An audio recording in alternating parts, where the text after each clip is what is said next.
હરિ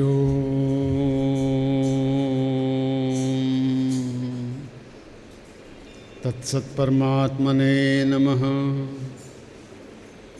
ઓમકારં બિંદુસંયુક્तं યસ્तं ધ્યાયન્તિ યોગિનઃ કામદં મોક્ષદં ચૈવ ઓમકારાય નમો નમઃ. યં બ્રહ્મા વરુણેન્દ્રરુદ્રમરુતઃ સ્તુન્વન્તિ દિવ્યૈસ્તવૈः વેદૈः સાંગપદક્રમોપનિષदैः ગાયन्ति યં સામગાः. ધ્યાનાવસ્થિતતદ્ગતેન મનસા પશ્યन्ति યં યોગિનો યસ્યાં तं ન વિદુઃ સુરાસુરગણા દેવાય તસ્મૈ નમઃ. શાંતાકારં ભુજગશયनं પદ્મનાભં સુરેશં વિશ્વાધારં ગગનસદૃશં મેઘવર્ણં શુભાંગં લક્ષ્મીકાન્तं કમલનયनं યોગીભીર્ધ્યાનગમ્યં વંદે વિષ્ણું ભવભયહરં સર્વલોકૈકનાથં. વસુદેવસુतं દેવં કંસચાણૂરમર્દनं દેવકી પરમાનંદં કૃષ્ણં વંદે જગદ્ગુરું. ઓમ નમો ભગવતે વાસુદેવાય.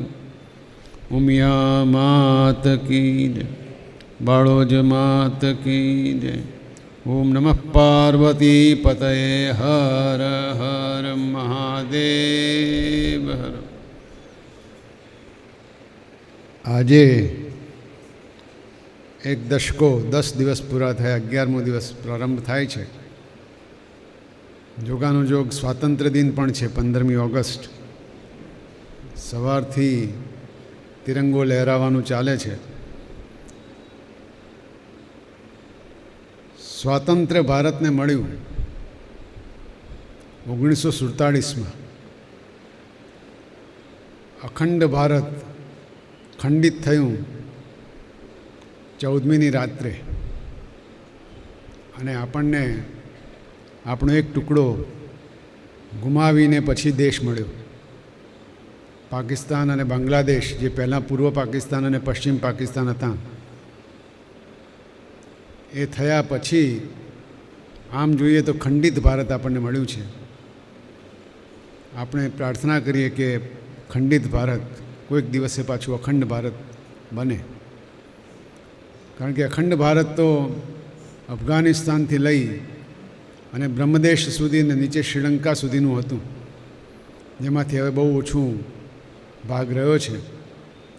એ ભાગને ઉજ્જવળ બનાવીને બાકીના ભાગ માટે પ્રભુને પ્રાર્થના કરીએ કે ભારત વળી પાછું મહાન અને અખંડ બને. આજના વૈદિક મંત્રમાં એક સરસ મજાનો મંત્ર છે, અર્થ સાથે આપણે સમજશું એને. ઓમ ભદ્રં કર્ણેભિઃ શૃણુયામ દેવાઃ ભદ્રં પશ્યેમાક્ષભિજતત્રાઃ સ્થિરૈરંગૈસ્તુષ્ટુવાગુંસસ્તનૂભિર્વ્યશેમહિ દેવહિतं જદાયુઃ. એમ કહે છે કે અમે કાનથી શુભ સાંભળીએ, આંખથી શુભને જોઈએ, અમારા અંગો સુદૃઢ બને અને સમગ્ર દેહથી પ્રભુની સેવા માટે સમર્પણ કરીએ. પરમાત્માના કાર્યમાં અમે અમારા આયુષ્યનો ઉપયોગ કરીએ. આવો વૈદિક મંત્ર છે. એક ગીત આપણે પહેલાં યાદ કરેલું, પણ એ વખતે ગાયું નહોતું. એના શબ્દો બહુ સારા છે. કવિ છે હરીન્દ્ર દવે, ખૂબ જ મોટા ગજાના કવિ કહેવાય ગુજરાતી ભાષામાં. શબ્દો છે: ફૂલ કહે ભમરાને, ફૂલ કહે ભમરાને, ભમરો વાત વહે ગુંજનમાં. ફૂલ કહે ભમરાને, ભમરો વાત વહે ગુંજનમાં, માધવ ક્યાંય નથી મધુવનમાં. ભમરો ગુંજનમાં કહે છે, માધવ ક્યાંય નથી મધુવનમાં. કાલિંદીના જલ પર ઝૂકી પૂછે કદંબ ડાળી. કાલિંદીના જળ પર ઝૂકી પૂછે કદંબ ડાળી, યાદ તને અહીં બેસી વેણું વાતાતા વનમાળી. લહર વમણને કહે, વમણ એ વાત સ્મરે સ્પંદનમાં. ફૂલ કહે ભમરાને, ભમરો વાત કરે ગુંજનમાં. કોઈ ન માગે દાણ, કોઈ ન માગે દાણ, કોઈની આણ ન વાટે ફરતી. હવે કોઈ લજ્જાથી હસતાં, રાવ કદી ક્યાં કરતી. રાવ એટલે ફરિયાદ. હવે ક્યાં કોઈ ફરિયાદ કરે છે. નંદ કહે જશુમતીને, નંદ કહે જશુમતીને, માતા વાલ જરે લોચનમાં. કારણ કે માધવ નથી, માધવ ક્યાંય નથી મધુવનમાં.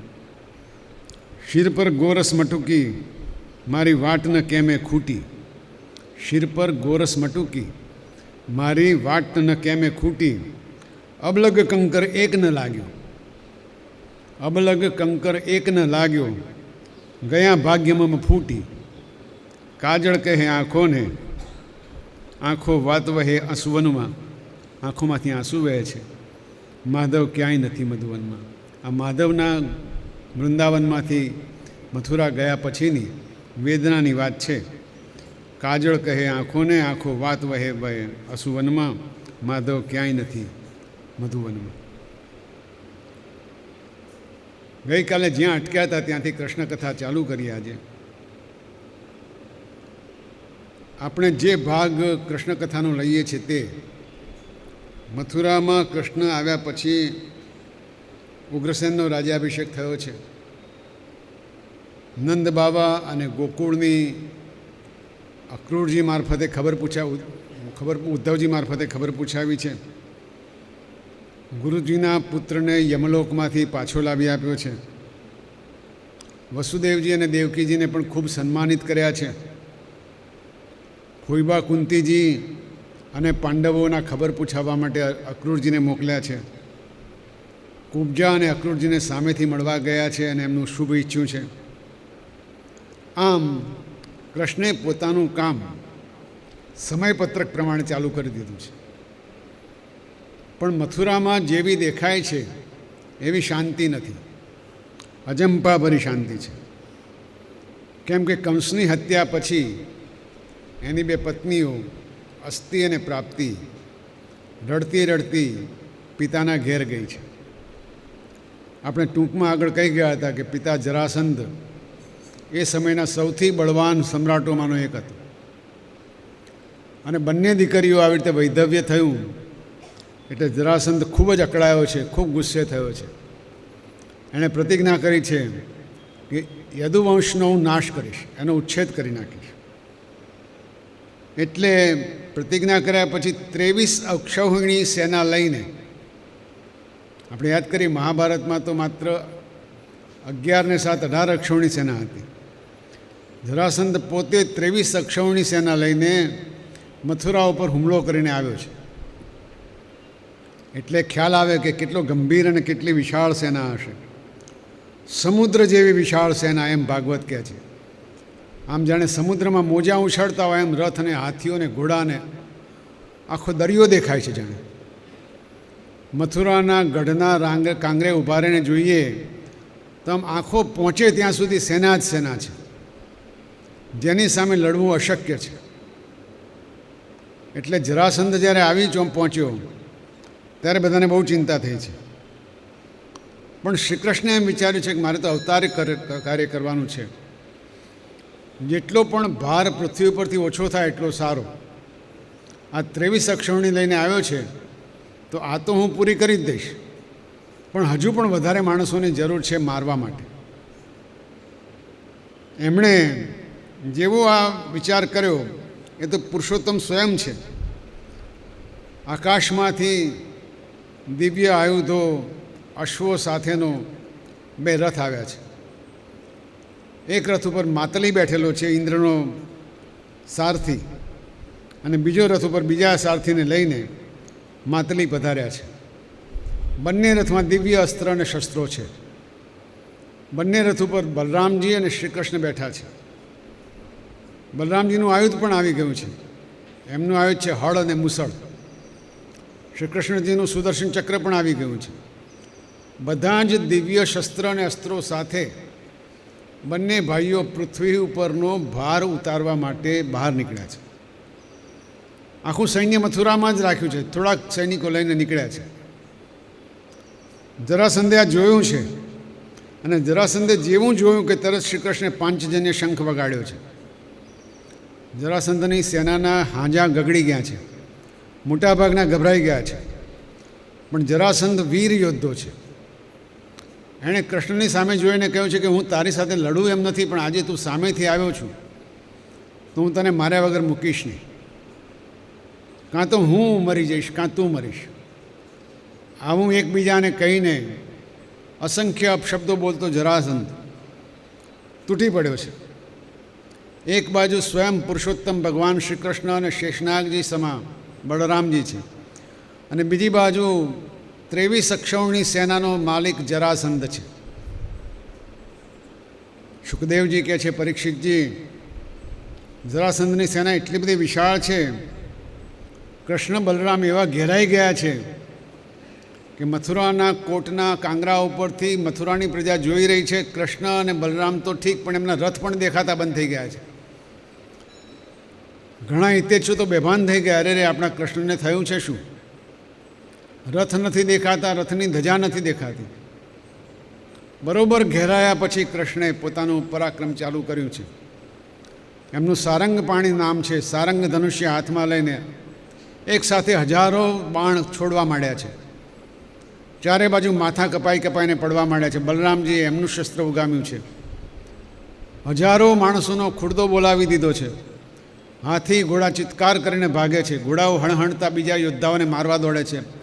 હાથીઓ પોતાની જ સેનાને કચડતા આગળ વધે છે, અને આ બે ભાઈઓ પોતાનું રથ આગળ વધાર્યા જ જાય છે.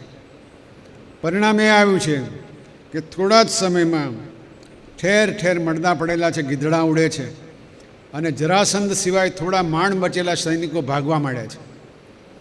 બલરામજીએ વરુણનો પાશ ઉપાડ્યો છે, જરાસંધને બાંધી લીધો છે. બાંધીને એને કૃષ્ણની પાસે લઈ આવ્યા છે. કૃષ્ણ વિચારે છે કે સૌથી પહેલું કામ તો આને બચાવવાનું કરવાનું છે. આ એટલો જિદ્દી છે કે પાછો જશે તો વળી પાછો તૈયારી કરીને આવશે જ, અને મારે એ જ જોઈએ છે.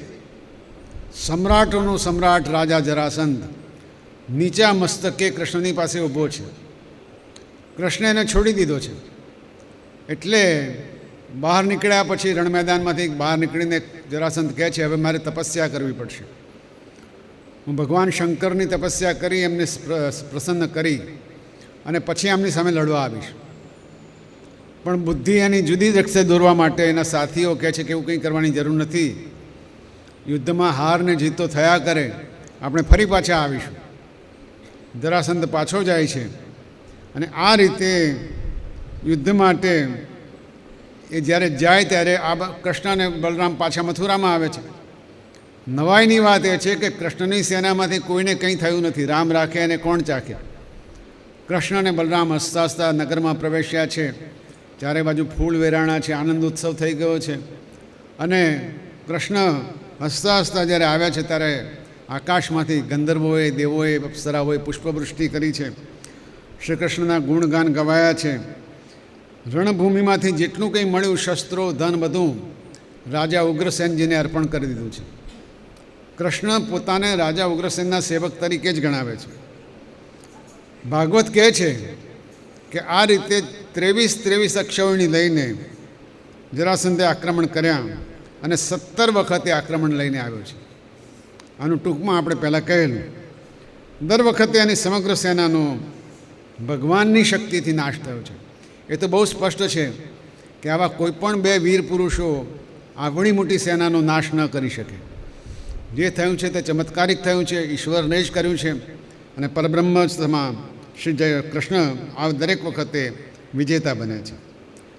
હવે દર વખતે જેમ જેમ થતું જાય તેમ તેમ જરાસંધ વધુ ને વધુ જુસ્સાથી તાટકવાની શરૂઆત કરે છે. આવું થવા માંડ્યું ત્યારે કૃષ્ણે વિચાર્યું છે કે હવે જો આક્રમણ થશે તો આપણે તૈયાર રહેવું પડશે. બીજી બાજુ નારદજી પણ એમને મદદ કરે છે.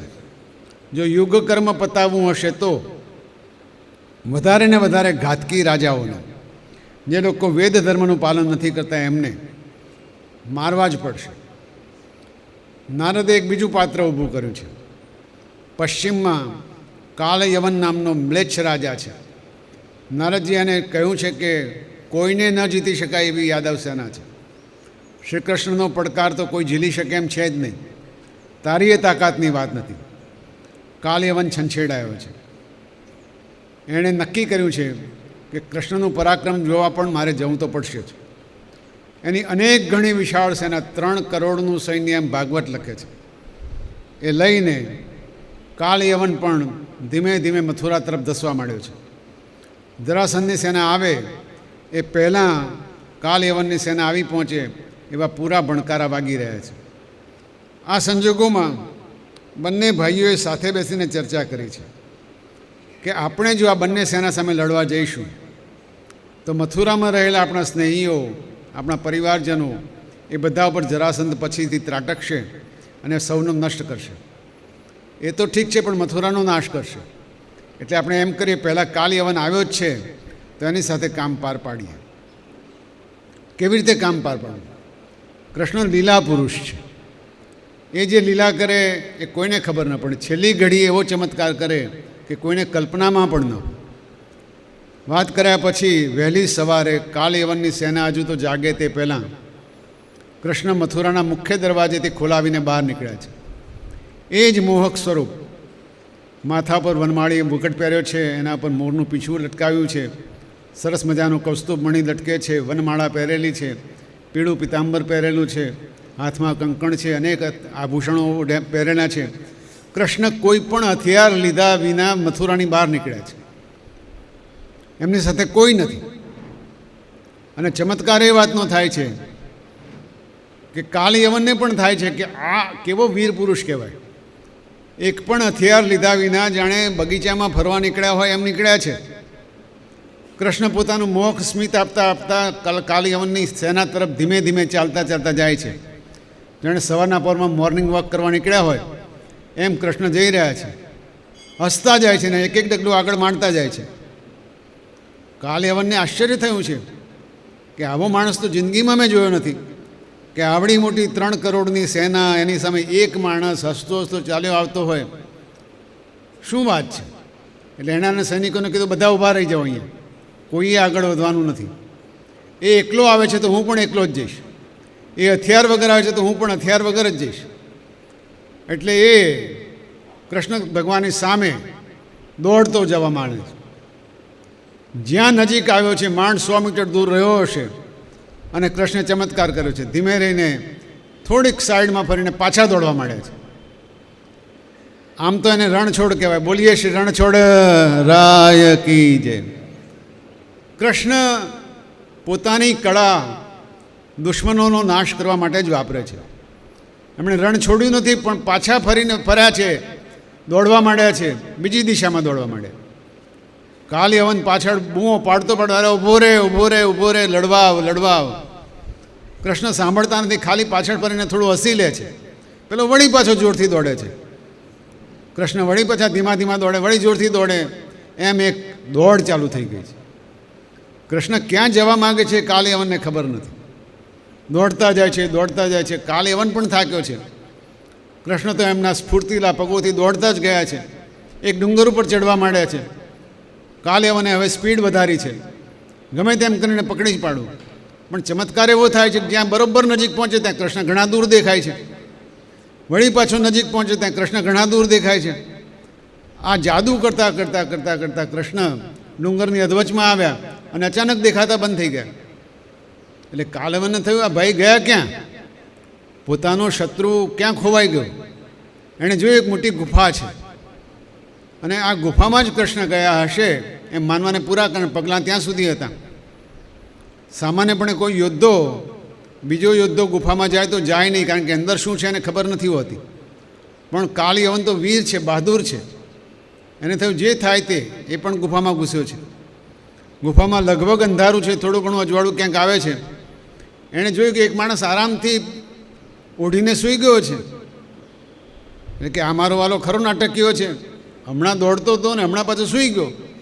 ખબર છે કે હું પાછળ આવું છું, છતાંય આવી રીતે આરામથી સૂઈ જઈ શકે? ધન છે એના માતા પિતાને. એણે તો બરાબર ખખડાવ્યા છે એને, પણ ઉઠે બીજા. જોરથી લાત મારી છે.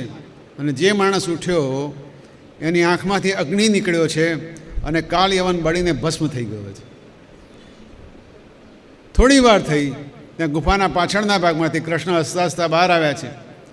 તો પેલા માણસે એમની સામે જોયું છે, એને પણ લાગ્યું કે આટલું બધું તેજ કોનું છે. કૃષ્ણ એકદમ તેજસ્વી દેખાય છે ત્યાં ગુફામાં, તો કારણ કે એમનું પોતાનું પરબ્રહ્મનું સ્વરૂપ છે. આ તો જે માણસે કાળયવનને બાળી નાખ્યો એટલી તેજસ્વી વ્યક્તિત્વ, એને આ તેજ સહન થતું નથી. એણે આંખો મીચી છે, ઉઘાડી છે. કૃષ્ણે પોતાનું તેજ એનાથી જીરવાય એવું કર્યું છે. પછી એને ખ્યાલ આવે કે ઓહો, આ તો કૃષ્ણ ભગવાન પોતે છે. વંદન કર્યા છે, સ્તુતિ કરી છે, પણ છતાં એને ખ્યાલ આવે છે કે કોઈ દેવતા તો છે, પણ કોણ છે પૂછે છે. એટલે કૃષ્ણ પોતાનો ઓળખાણ આપવાને બદલે એમને પૂછે છે, તમે કોણ છો? જાણે હવે પોતે પાછા માનવ સ્વરૂપમાં આવી ગયા છે. સામેની વ્યક્તિએ વાત ચાલુ કરી છે, હું મુચકુંદ નામનો રાજા છું. માંધાતા રાજા હતા, ઇક્ષ્વાકુ કુળમાં થયા હતા. એમનો હું પુત્ર છું. આ મુચકુંદ રાજા એટલા બધા શક્તિશાળી હતા કે દેવોને પણ એમની જરૂર પડતી હતી. એટલે અવારનવાર દેવ અને દૈત્યનું યુદ્ધ થયા કરે ત્યારે મુચકુંદને બોલાવતા હતા. મુચકુંદે દેવોની એટલા બધા વર્ષો સુધી સેવા કરી કે પૃથ્વી ઉપર એમનું પરિવાર જે હતો એ સેંકડો વર્ષોના ગાળામાં પરિવાર પણ પૂરો થઈ ગયો, બધા સ્વધામ પહોંચી ગયા. મુચકુંદ તો હજુ દેવોની સાથે લડ્યા જ કરે છે, કારણ કે દેવોના દિવસ અને રાત આપણા દિવસ અને રાત કરતાં જુદા જ હોય છે, અનેક ગણા, હજાર ગણા હોય છે. એ જોતાં જ્યારે યુદ્ધ પૂરું થયું ત્યારે મુચકુંદ તો હજારો વર્ષના થઈ ચૂક્યા હતા. એમણે કીધું, હવે હું શું કરું? નીચે પૃથ્વી પર તો કોઈ છે નહીં મારું, મને ઊંઘ આવે છે. દેવતાઓ કે મુચકુંદજી તમે એક કામ કરો, આરામ કરો. એટલે નિદ્રા લેવા માટે મુચકુંદ નીચે આવ્યા છે, ગુફામાં જઈને નિદ્રા લેવા માંડ્યા છે. એમણે સૂતા પહેલાં દેવતાઓને સૂચના આપી છે કે જો મને કોઈ જગાડશે અચાનક તો બાળીને ભસ્મ થઈ જશે, કારણ કે મારાથી જીરવાશે નહીં, મારે આરામ કરવો છે. અને પેલા કાળ યવનનો કાળ બોલતો હશે, એણે આવીને લાત મારી અને એ બળી મર્યો. મુચકુંદની આ વાત સાંભળી છે. કૃષ્ણ ભગવાન ખૂબ રાજી થયા છે કે આ તો ઓહો મારાય પૂર્વજોના પૂર્વજ છે. એમણે પોતાની ઓળખ આપી છે કે આમ તો આ સમગ્ર સૃષ્ટિ મારા થકી છે અને આ સૃષ્ટિમાં કણકણમાં હું છું. લોકો મને પરબ્રહ્મ કહે છે, હું ઈશ્વર પોતે છું, પણ અત્યારે મનુષ્ય અવતાર લઈને આવ્યો છું મુચકુંદજી. એટલે હું નંદ બાવાને ત્યાં ઉછર્યો અને વસુદેવ દેવકીજીનો પુત્ર છું. અને હમણાં મથુરા ખાતે મારું નિવાસસ્થાન છે. નથી કહેતા ક્યાં ક્યાં લખીએ કંકોત્રી, હમણાં મથુરામાં નિવાસસ્થાન છે અને ત્યાં હું રહું છું. મુચકુંદજી રાજી થઈ ગયા છે. પરબ્રહ્મ કૃષ્ણના દર્શન થાય એનાથી વધારે રૂડું શું? બોલો શ્રી કૃષ્ણ પરમાત્મા કી જય. તો મુચકુંદને આ રીતે જોયું અને પછી જરાસંધના આક્રમણ વખતે વાત થતી હતી. દરમિયાનમાં બળરામજી આ કૃષ્ણ ત્યારે ત્યાં ગયા છે ત્યારે એ પહેલાં બંને ભાઈઓ જે પ્લાન કરેલો એ પ્લાન એવો હતો કે કાળ યવનની સામે આપણે જઈએ પહેલાં રાતોરાત થોડા જ સમયમાં આપણે એવી જગ્યા ઊભી કરીએ કે જે જગ્યાએ આપણા મથુરાના બધા નિવાસીઓ સલામત રીતે રહી શકે. એટલે કાળ યવનની સેના આવતા સુધીમાં તો એમણે એક વ્યવસ્થા ઊભી કરી છે. એ વ્યવસ્થા એવી સરસ છે કે ત્યાં કોઈ દુશ્મન પહોંચી જ ન શકે. બહુ દૂર, મથુરાથી ઘણે દૂર એક દરિયામાં નાનકડો મહેલ બનાવી એની ચારેય બાજુ એવો કોટ બનાવ્યો છે કે કોઈ જઈ ન શકે. આ કામમાં વિશ્વકર્માએ એવું સરસ અદ્ભુત સ્થાપત્ય કર્યું છે કે જેટલા મહેલ બનાવતા જાય એ મહેલના કાંગરાઓ સૂર્યને પણ ઝાંખો પાડી દે. આખી નગરી સોનાની બની હોય એવી લાગે છે. કૃષ્ણના મહેલ છે, વસુદેવના મહેલ છે, ઉગ્રસેનના મહેલ છે, બલરામજીના મહેલ છે. અનેક મહેલોથી ભરેલી આ નગરી એ છેવટે દ્વારકા તરીકે ઓળખાય એવી રીતે કરીને પોતાના સ્વજનોને કાળ યવન પાસે જતાં પહેલાં કૃષ્ણે પોતાની આત્મશક્તિથી દ્વારિકા ખાતે રવાના કરી દીધા છે. બધાને જોયું સવારે ઉઠીને તો બધા દ્વારિકામાં જ બેઠેલા છે. એટલે કૃષ્ણ હસતા હસતા કોઈની ચિંતા કર્યા વગર કાળ યવનની સામે ગયા હતા.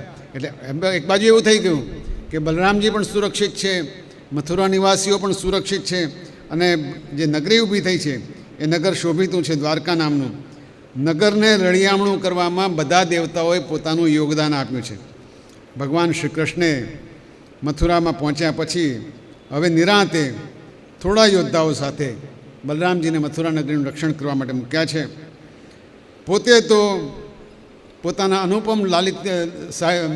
અનુપમ દેહ યષ્ટિ સાથે, એટલે એ જ એમનું સ્વરૂપ, એ જ મુસ્કાન, એ જ ચાલ, એ રીતે કૃષ્ણ ભગવાન કાલ યવનને માર્યા પછી પણ પ્રેમપૂર્વક મથુરા નગરીમાં પાછા આવવા માટે પ્રયુક્ત થયા છે. મૂર્ખ કાલ યવને પોતાનો નાશ પોતે જ નોતર્યો છે. મુચકુંદની એક સરસ મજાની સ્તુતિ છે અને કેટલાક શ્લોક છે. એક શ્લોક બોલીને આપણે વિરામ અહીંયા લેશું. વિમોહિતોયમ જનૈષ માયયા ત્વદીયયા ત્વામ ન ભજતી અનર્થદક સુખાય દુઃખ પ્રભવેશુ સજ્જને ગૃહેશુ યોષિત પુરુષસ્ય વંચિત. કહે છે કે આપની માયાથી બધા મોહિત છે, તેથી વિમુખ રહીને અનર્થમાં પડે છે, ભક્તિ કરતા નથી. ગૃહસ્થિમાં સુખ માટે પડે છે અને જે દુઃખનું મૂળ છે. આમ જ બધા ઠગાય છે. મુચકુંદજી માત્ર ચરણ સેવા માગે છે. કૃષ્ણે મુચકુંદથી છૂટા પડતા વખત કીધું કે હે મુચકુંદજી, તમને મારા દર્શન થયા છે, નિરર્થક હોઈ શકે નહીં, તમે વરદાન માગી લો. એ લગભગ 20 શ્લોકની સ્તુતિમાં મુચકુંદજી આ સંસારની અસારતા વર્ણવે છે. જે કંઈ મળે છે ક્ષણ માત્ર માટે છે એમ ચોખ્ખું કહે છે અને છેવટે કૃષ્ણની સ્તુતિ કરીને એમની પાસેથી માત્ર એમની ભક્તિ જ માગે છે, એમના ચરણની સેવા માગે છે. બોલો શ્રી કૃષ્ણચંદ્ર ભગવાન કી જય. આજે કૃષ્ણ કથા આપણે અહીંયા રોકી છે, કારણ કે હવે પછીની કૃષ્ણ કથાનો ભાવ બદલાવાનો છે. એ બદલાયેલા ભાવ માટે આપણે આગળ પ્રયાણ કરીએ તે પહેલાં નાનકડી ધૂન બોલાવી દઈશું. શ્રીમન્નારાયણ નારાયણ નારાયણ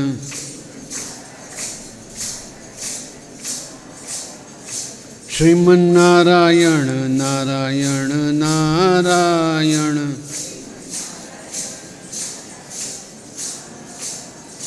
શ્રીમન્નારાયણ નારાયણ નારાયણ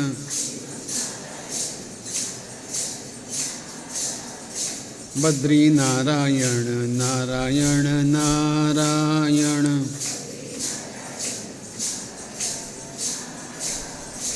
બદ્રીનારાયણ નારાયણ નારાયણ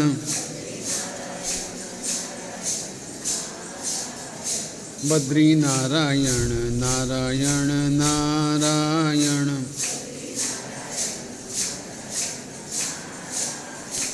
લક્ષ્મીનારાયણ નારાયણ નારાયણ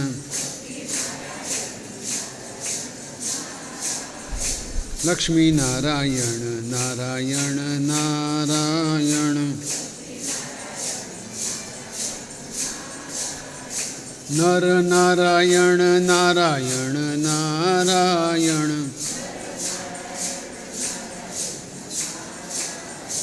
નર નારાયણ નારાયણ નારાયણ શુકર નારાયણ નારાયણ નારાયણ શુકર નારાયણ નારાયણ નારાયણ અગ્નિ નારાયણ નારાયણ નારાયણ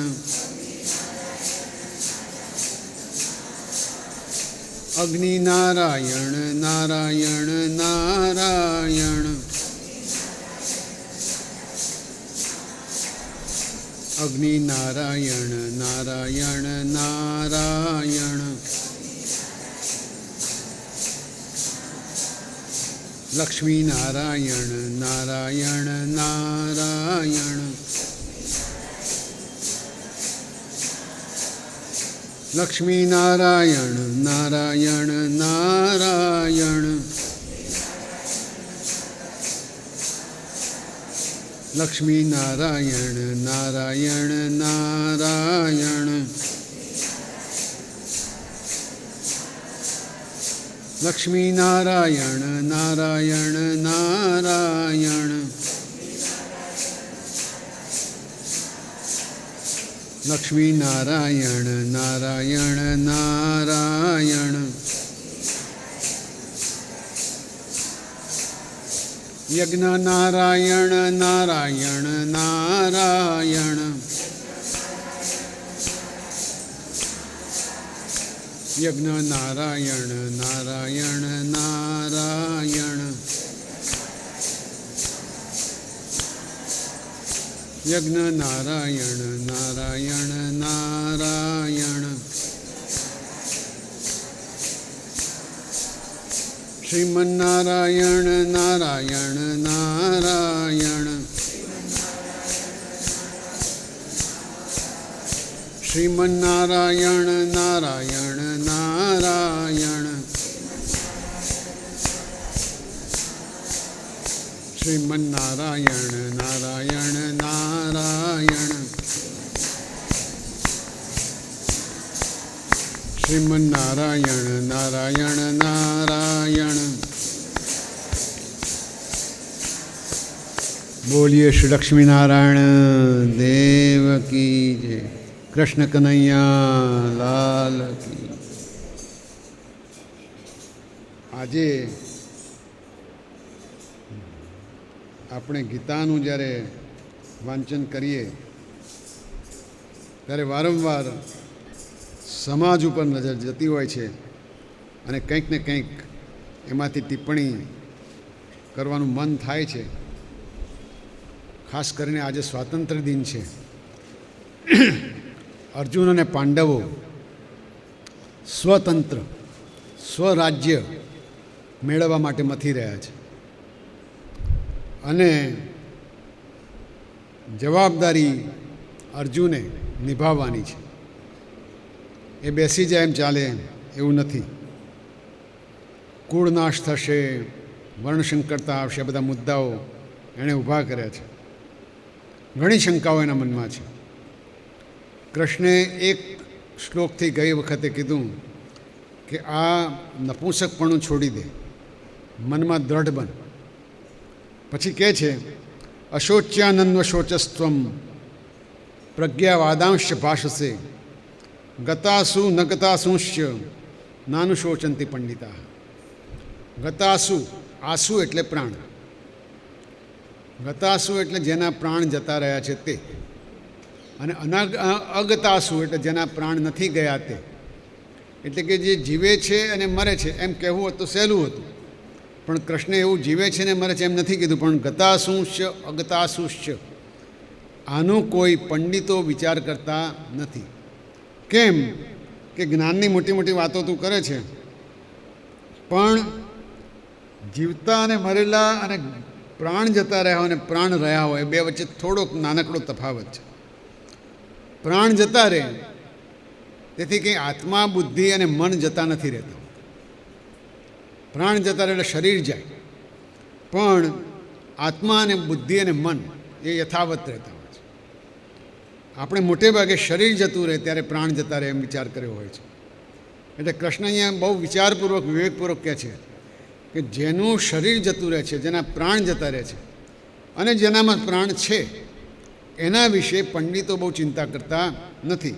કારણ કે બાકી જે રહ્યું એ જ અમર છે, એ કદી નષ્ટ થતું નથી. એટલે તું વિદ્વાનના જેવી વાતો કરે છે એ બરાબર નથી.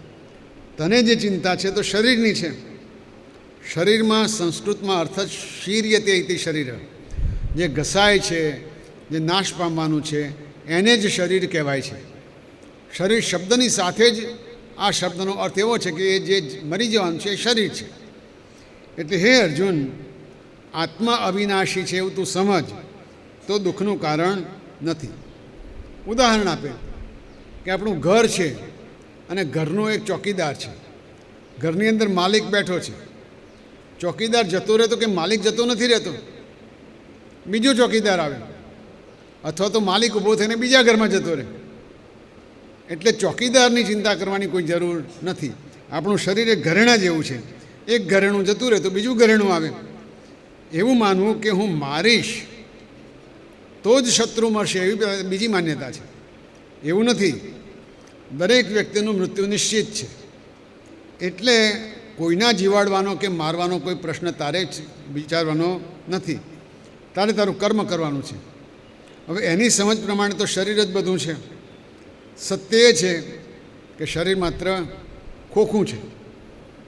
અને આ જ કારણે જ્ઞાનીઓને જન્મ કે મૃત્યુ થનારમાં કોઈ પદાર્થ દેખાતો નથી.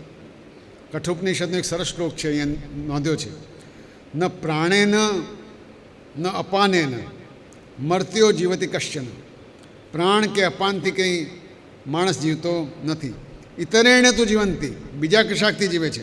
યસ્મિન એતવ ઉપાશ્રિતો, જેનાથી જીવે છે એની ઉપાસના કરવાની છે. પ્રાણથી કે અપાનથી જીવતો નથી, એટલે એ અન્ય વસ્તુ એ આત્મા છે. હવે આત્મા શરીર પેદા થાય એ પહેલાં પણ હોય છે, વચ્ચે શરીરમાં આવીને બેસી જાય છે. શરીર જાય તે પછી પણ હોય છે. એક પ્રવાહ હોય, સતત વહેતો રહેતો હોય. એટલે સ્પષ્ટતા કરે છે કે ભીષ્મ કે દ્રોણ એની વાત કરીએ તો ભીષ્મની પહેલાં એમનો આત્મા હતો, અત્યારે ભીષ્મમાં બેઠો છે. ભીષ્મ નહીં હોય ત્યારે પણ હશે. આવું જ દ્રોણ માટે છે. તો તારે ચિંતા કરવાની જરૂર નથી. દેહિનોસ્મિન યથા દેહે કૌમારમ યૌવનમ જરા તથા દેહાંતર પ્રાપ્તિ ધીરજ તત્ર ન મુહ્યતે. આપણા શરીરમાં ફેરફાર થતા રહે છે. નાના હોય ત્યારે બાળપણ હોય, પછી યુવાની આવે, પછી ગળપણ આવે. હવે બાળપણ જતું રહે એટલે આપણે નથી કહેતા કે હાય હાય બાળપણ કેમ જતું રહ્યું. એ તો જવાનું જ છે. પછી યુવાની જતી રહે. આપણે માનીએ યુવાની તો જતી રહેવાની છે. એ જ રીતે વૃદ્ધત્વ જતું રહે, વૃદ્ધત્વ જતું રહે એટલે બીજો જન્મ મળે. કોઈ રડવા બેસતું નથી. આમ તો બાળપણ જાય તો 16 વર્ષની ઉંમરે રડવું પડે, મારું બાળપણ જતું રહ્યું ભાઈ, બધા કોખ મૂકવી પડે. એવું નથી થતું. એક અવસ્થામાંથી બીજી અવસ્થા, બીજી અવસ્થામાંથી ત્રીજી અવસ્થા. આમાં કંઈ શોક કરવા જેવું છે નહીં. ચિંતા કઈ બાબતની છે. અને એટલે માટે વેદમાં એમ કહે છે, ત્વમ સ્ત્રી ત્વમ પુમાંસી ત્વમ કુમાર ઉતવા કુમારી, અથર્વવેદનો મંત્ર છે. એટલે કે આત્માને પાછું જાતનાત જેવું કશું નથી. ન સ્ત્રી છે ન પુરુષ છે. એ અત્યારે ભીષ્મના શરીરનો આત્મા જે નીકળ્યો છે, આવીને ભીષ્મમાં બેઠો છે. બહાર નીકળે તો કોઈ સ્ત્રીમાં પણ બેસી શકે છે. અત્યારે કોઈ રાજામાં બેઠો છે, આવતીકાલે કોઈ નોકરમાં બેસી શકે છે. એ આત્મા ક્યાં જશે ને ક્યાંથી આવે છે એની કોઈને ખબર નથી. એટલે જે નાનકડું માળખું વચ્ચે ભીષ્મ સ્વરૂપે છે કે દ્રોણ સ્વરૂપે છે એની કંઈ ચિંતા કરવા જેવી નથી. બીજું, દુનિયાવી સંબંધોની વાત કરે છે. માતા પિતા, મારા ગુરુ છે, આ બધા સંબંધો કોના છે? શરીરના જ છે. શરીર ના હોય એટલે દુનિયાવી સંબંધો પૂરા થઈ જાય છે. શરીર હતું નહીં ત્યારે પણ દુનિયાવી સંબંધો નહોતા. બાળક નથી હોતું ત્યારે આપણે બાળકના જોડે કંઈ સંબંધ હોતો નથી. બાળક આવે પછી સંબંધ શરૂ થાય છે. એ બાળક મરી જાય ધારો કે ન કરે નારાયણને, તો પણ સંબંધો હોતા નથી. એટલે જે સંબંધો છે એના શરીર સાથે છે, એના આત્મા સાથે કોઈ સંબંધો નથી. એટલે ભીષ્મ અને દ્રોણ માટે તને પ્રેમ છે, વાત ખોટી નથી, પણ એ પ્રેમ માત્ર શરીર માટેનો તારો પ્રેમ છે. એ તારે વિચાર કરવા જેવું છે. પછી બીજી વાત કરે છે, માત્રા સ્પર્શાસ્તુ કૌંતેય. માત્ર એટલે ફિઝિકલ થિંગ્સ, મેટર, અંગ્રેજીમાં મેટર કહેવાય, કે જે અડી શકાય કે જેને અનુભવી શકાય. એટલે એમ કહે છે કે આ બધું સુખ અને દુઃખ, ઠંડી અને ગરમી, એ બધું માત્ર અનિત્ય છે. એ આવે છે અને જાય છે, ટકતું નથી. જીભ છે તો જીભને ખબર પડે કે ગળપણ છે, થોડી વાર પછી ગળપણ પૂરું થઈ જાય. એટલે એ લાંબા સમય સુધી ટકતું નથી. છતાંય આપણે માની બેસીએ છીએ કે ના ના આ તો બહુ લાંબુ ટકવાનું છે. જેમ કે શિયાળો હોય અને આપણને કહે કે ભાઈ ઠંડા પાણીથી નાવ, તો કે ના, એ તો કેવી રીતે નવાય, કેમ કે ટેવ પડી છે. અને એ જ દિવસોમાં છાપામાં આવે કે સ્વામિનારાયણ ગુરુકુળના વિદ્યાર્થીઓ રાત્રે ઠંડુ થયેલું માટલાનું પાણી એનાથી સવારે પ્રાતઃકાળે નાય છે. હવે જો 7-8 વર્ષના બાળકો નાહી શકતા હોય તો બીજા બધા નાહી શકે. એટલે જે ઠંડી લાગે છે એ ઠંડીને જીતવી સહેલી છે. બાળકો જીતી શકે છે, મોટા જીતી શકે. એટલે માત્રા સ્પર્શાસ્તુ કૌંતેય શીતોષ્ણ, શીત ઉષ્ણ, સુખ દુઃખદા, આ બધું અનિત્ય છે. એટલે તને જે દુઃખ અત્યારે થાય છે એ પણ અનિત્ય જ છે. હવે કોઈને ધારો કે ઘણું બધું ગમતું હોય, જલેબી ભાવે છે, પણ એમાંય શું થાય, બે જલેબી, 4 જલેબી, 6 જલેબી, પછી 50 જલેબી ખાતા ખાતા કંઈ જીવ પૂરો થઈ જાય. હવે મને ભાવતી નથી. એ જે સ્પર્શનું જે સુખ છે, સ્વાદનું સુખ છે, એ લાંબુ ટકતું નથી. છતાં લોકો એમ જ માને કે મને તો આ સુખ રહે જ છે. અને આ જે ગેરસમજણ છે એમાં અર્જુન ફસાણું છે. મૂળભૂત રીતે બાહ્ય જગતમાંથી પ્રતિકૂળતા દૂર કરી શકાતી નથી. આપણે શિયાળાને અટકાવી શકીએ નહીં, આપણે ઉનાળાને અટકાવી શકીએ નહીં, આપણે ચોમાસાને અટકાવી શકીએ નહીં. તો શું કરવું? એને અનુકૂળ થવાનું. અંદરથી આપણે અનુકૂળ થઈ શકીએ છીએ અને થાય જ છે. જેની પાસે ચપ્પલ નથી હોતા એ લોકો ભર ઉનાળામાં ઉઘાડા પગે જતાં આપણે જોવા મળે છે. એ અનુકૂળ થઈ ગયા છે. આપણે ક્ષણ માટે ઊભા નથી રહી શકતા, એ ચાલતા ચાલતા જતા હોય છે. અને ગરમ ગરમ પતરા ઉપાડીને મજૂર જતો હોય તો ગરમ લાઈ જેવા પતરા આપણે અડી નથી શકતા. અર્થ એ થયો કે શક્ય તો છે જ, માણસો જ કરે છે આ બધું, પણ એ અનિત્ય છે એવો જ્યાં સુધી ખ્યાલ ન આવે ત્યાં સુધી આપણે એમાં બહાર નીકળતા નથી. એટલે એમણે શિખામણ આપી, તામ તિતિક્ષસ્વ, હે અર્જુન તું સહન કર. આ જે તને મનમાં દુઃખ થાય છે કે આ મરી જશે, આ જીવશે, આ બધું ક્ષણિક છે. થોડી વાર પછી એ દુઃખ નહીં હોય તો તું સહન કર. એટલે આ બધી વાત સમજાવીને એ કહે છે કે ભાઈ આત્મા અમર છે, શરીર ટેવાય છે, મન પણ ટેવાય છે. બીજી બાજુ જો નાનો દીવો હોય તો પવન આવે તો ઓલવાઈ જાય, પણ એ દીવાની જગ્યાએ જો મોટી મશાલ સળગાવી હોય તો પવન આવે તો વધારે પ્રજ્વલિત થાય. આવું જ આપણા માટે પણ છે. જો આપણે થોડા ઘણા ધીરજ રાખીએ, તો ધીરજ રાખીને હારી ના જઈએ, મક્કમ રહીએ, તો જે આપણી નબળાઈ છે એ સબળાઈમાં પરિવર્તિત થઈ જઈ શકે છે. આ કરવા જેવું કામ છે કે સામે જઈને મરી ગયા એમ કહીએ તો હાર આવવાની જ છે, પણ જીતી ગયા એવું મનમાં થયું તો જીતવાની શક્યતાઓ વધી જાય છે. તો શું કરવું? બીકણ રહીને ડરવું કે બહાદુર થઈને મરવું? આ તમારે માટે પ્રશ્ન છે. વળી બીજી એક સાધના છે, અવિનાશી કૃષ્ણ જોડે છે. સામાન્ય રીતે જ્યારે તકલીફ પડે ત્યારે આપણી જોડે આપણને બીક લાગતી હોય કે અંધારામાં નીકળ્યા છે, કંઈક થશે તો. એ વખતે જોડે જે આવે કે આગળ તો ભૂત છે, આગળ તો એક વખતે કોઈકને ડાકણ મળી હતી. હવે એ જોડે એવો હોય તો આપણને ડાકણ ના મળતી હોય તો ઝાડનું પાંદડું હલે તો ડાકણ દેખાય, એ જોડે આવવાનું નહીં, નીકળાય નહીં. પણ અહીં તો અવિનાશી શ્રી કૃષ્ણ જોડે છે. એટલે જે થોડી ઘણી બીક હોય તો કે ના એવું કશું નથી, ચાલ આગળ. એટલે જ્યાં જ્યાં મુશ્કેલી પડે ત્યાં અવિનાશી તત્વોને જોડે રાખવાની જરૂર છે, બહાદુર માણસને જોડે રાખવાની જરૂર છે. અને અત્યારે સદભાગ્ય અર્જુનની જોડે અવિનાશી શ્રી કૃષ્ણ છે. એટલે એમણે અત્યાર સુધીનો સાર ફરી પાછો ગૂંટીએ તો એક, પહેલાં તો આત્માની સમજણ આપી કે જે કાળથી દૂર છે, સ્થળથી દૂર છે, એટલે માટે તો ચિંતા ના કરતો. બીજું, દ્વંદ્વ, સુખ દુઃખ, ઠંડી ગરમી, આ બધું પણ બહુ નડે એવું નથી, માટે તું ચિંતા ન કર. આ અઘરું નથી અને સ્વાભાવિક છે. રાત્રે ઘસઘસાટ જ્યારે માણસ ઊંઘી જાય છે ત્યારે કોઈ યાદ નથી આવતું, કંઈ યાદ નથી આવતું. એ સમાધિ જે લાગે છે એ સમાધિ જો લાગી જાય તો ન ઠંડી છે, ન ગરમી છે, ન તાપ છે, ન ટાઢ છે, બધું બરાબર જ છે. આ સમાધિ લગાવવાની જરૂર છે, દ્વંદ્વ ભૂલવાની જરૂર છે. અને ભૂલાઈ પણ જાય છે. જેમ કે કોઈ દીકરો ગુજરી જાય પણ એ આપણો દીકરો નથી તો આપણે બહુ દુઃખ થતું નથી કે આ ફલાણા ભાઈનો દીકરો ગુજરી ગયો. થોડું દુઃખ થાય પણ વધારે કંઈ એટલું બધું દુઃખ ના થાય. પણ એમ થાય કે મારો દીકરો છે, એ મારા પણ ઘૂસ્યું, એ ઘડીએ પછી દુઃખ પારાવાર થાય. એ જે સમજણ છે એ સમજણ જો બરાબર થાય તો અભ્યાસ કરવાની જરૂર છે. આમ શરીરની મર્યાદા અને શક્ય હોય તો કેળવણી. પછી કોઈ પૂછે કે આત્મા ખરેખર નહીં મરતો હોય તો જવાબ આપે, ના સતો વિદ્યતે ભાવો, ના ભાવો વિદ્યતે સતા. આ બહુ અઘરો શબ્દ છે પણ એને સમજાવવાની કોશિશ કરું. જે સત્ય છે તે ક્યારેય અસત્ય બનતું નથી અને જે અસત્ય છે તે ક્યારેય સત્ય બનતું નથી. કેવી રીતે? ખોટું કરીને પોતાને લાભ થયો એવું કોઈ માણસ વિચારે. આપણે એમ લાગે કે હા તો ખોટું કરીને ઘણો લાભ થયો છે, પણ એ લાભ લાંબે ગાળે એને નુકસાન કરવાનો છે, જોનારો કહેવાનો છે. આ વખતે નહીં તો આવતી વખતે પણ ક્યારેક તો એને નુકસાન થવાનું છે જ. અને સાચું કર્યું છે એ બધા જ માણસોને એક યા બીજી કોઈ પડે સારું જ પરિણામ આવે છે. સત એટલે કદી નાશ ન પામે એવું.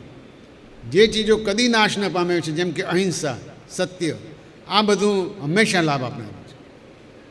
પણ જે અસત છે એ કાં તો બગડી જાય છે અને કાં તો આપણને નુકસાન કરે છે. એટલે એના પ્રેમમાં પડવા જેવું નથી. અર્જુનને એમ કહીએ કે ભાઈ વિશ્વના સર્જક તો અવિનાશી છે, પણ પૂછશે કે આ ભીષ્મને દ્રોણ તો મરી જાય ને ભાઈ, એ તો મરે તો મને દુઃખ થાય.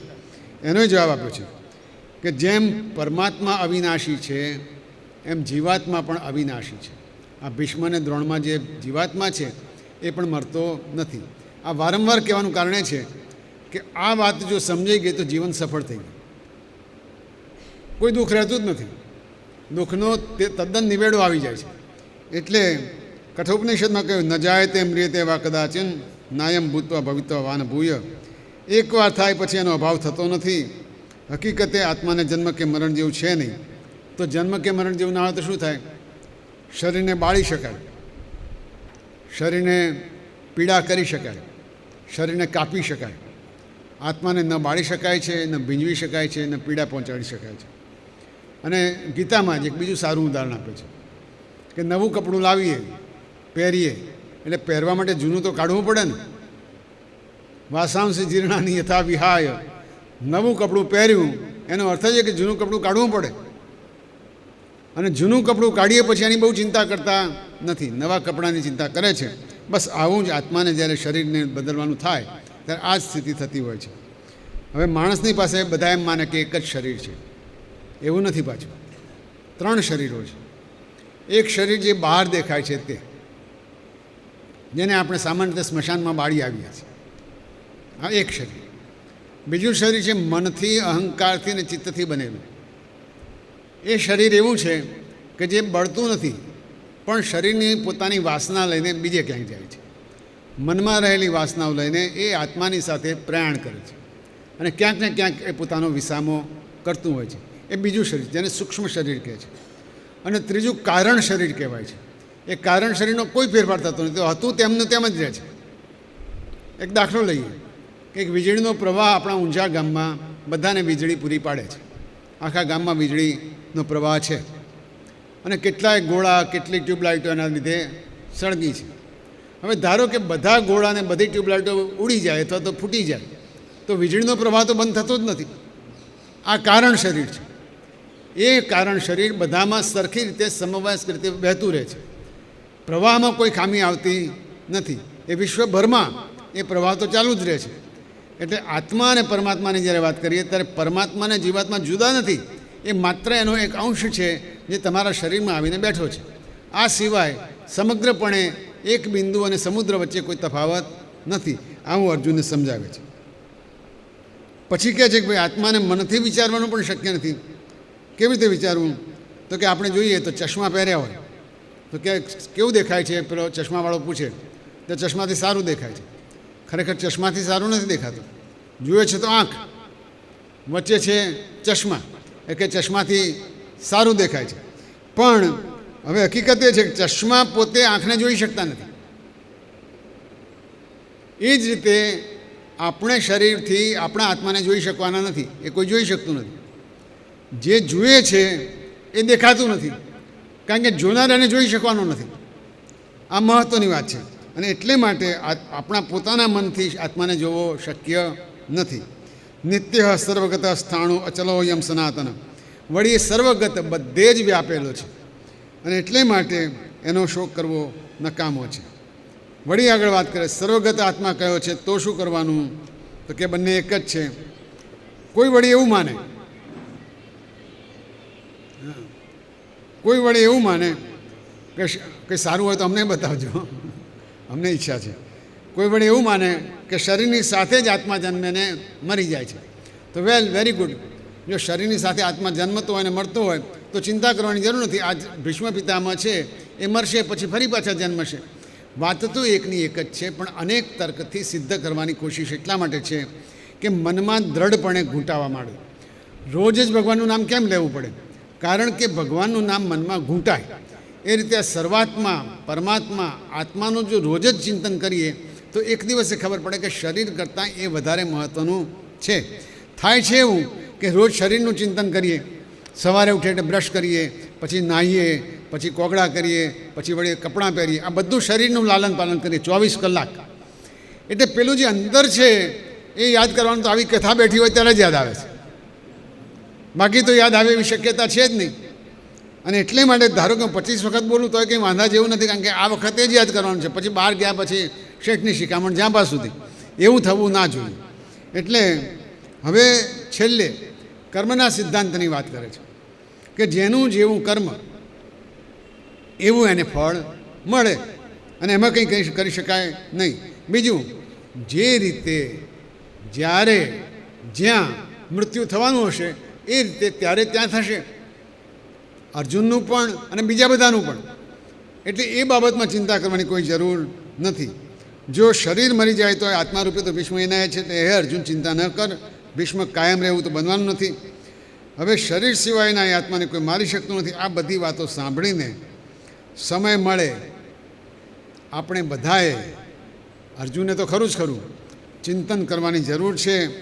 કેમ કે આ મુદ્દે ભલભલા જ્ઞાનીઓ પણ મૂંઝવણમાં મુકાઈ ગયા છે અને મુકાતા રહે છે. કેમ તો શ્લોક કહે છે, આશ્ચર્યવદ ચૈવ મન્ય શૃણોતી. જે સાંભળે છે ને આશ્ચર્ય થાય છે કે આ કેવી રીતે.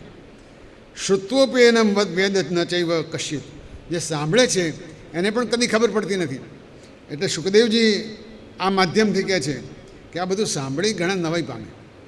1000 માણસ સાંભળે, એમાંથી એકને જાણવાની ઈચ્છા થાય.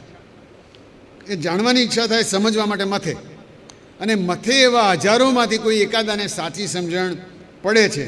એવી આ ગૂઢ વિદ્યા છે. કેમ એવું થાય છે તેમાં આશ્ચર્ય શું? જુઓ ને કેટલી બધી અઘરી વાતો છે. બાળક જન્મે ને હજુ તો કંઈ 5 મિનિટે ના થઈ હોય અને જ્યાં સ્થાન ઉપર મૂકે ધાબા માંડે. એને કોણે શીખવાડ્યું હશે?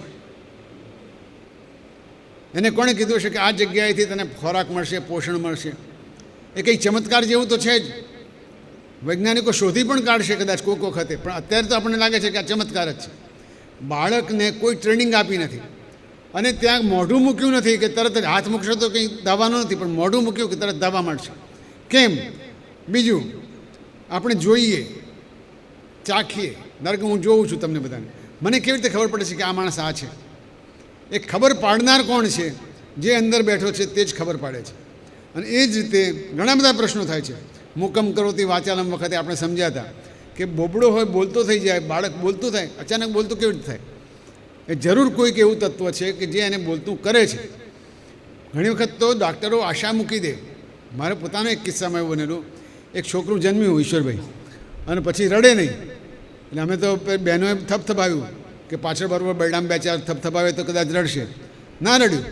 કંઈ મારું કંઈ પુણ્ય હશે, મેં જોરથી થપથપાવ્યું, કરીને રડવા માંડ્યું. એ મેં નથી રડાવ્યું, એ ઉપરવાળાએ રડાવ્યું છે. એટલે જેણે જ્યારે નક્કી કર્યું ત્યારે જ એ અવાજ કરે છે. આમ હસવા જેવી લાગે, પણ એક વાત તદ્દન સાચી બનેલી. એક વખત એક બાળકનો પગ બહાર નીકળી ગયો, યોનીમાંથી પગ બહાર નીકળી ગયો. બધા ચિંતા પડી ગયા કે બાળકને કાઢવું કેવી રીતે. અને ત્યાં આગળ એક થોડો રમૂજી પણ જડ જેવો એક માણસ ઊભો હતો. કોઈ કહે પહેલાં એણે સિગરેટ ત્યાં અડાડી દીધી, પેલા બાળકે પગ ખેંચી લીધો. કામ એકદમ સહેલું બની ગયું. હવે ઈશ્વરની શું ઈચ્છા છે એ આપણને ખબર પડતી નથી. આવું ન જ થવું જોઈએ, પણ ક્યારેક એવું થાય છે કે ઈશ્વરે ઈચ્છ્યું હોય છે. બાળકનો પગ પાછો ખેંચાઈ ગયો અને પછી સરળતાપૂર્વક એનું ડિલિવરી કરાવવામાં આવે.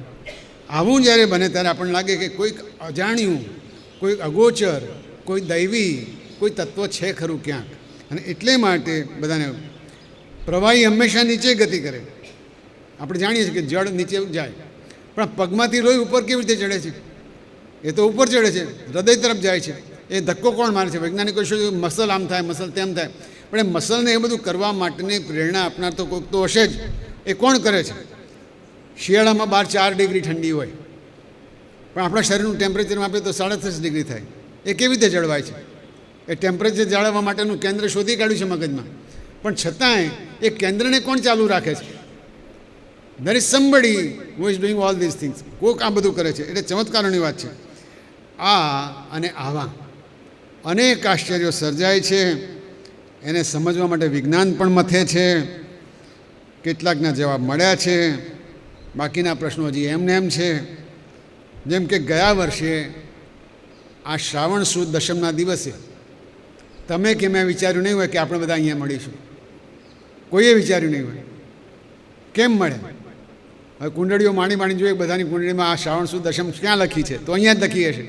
એટલે એનો અર્થ એવો થયો કે કોઈ નિયંતા તો છે, કોઈ કંટ્રોલર છે, કોઈ મેનેજમેન્ટ છે, અને એ મેનેજમેન્ટની ભક્તિ કરવી જોઈએ.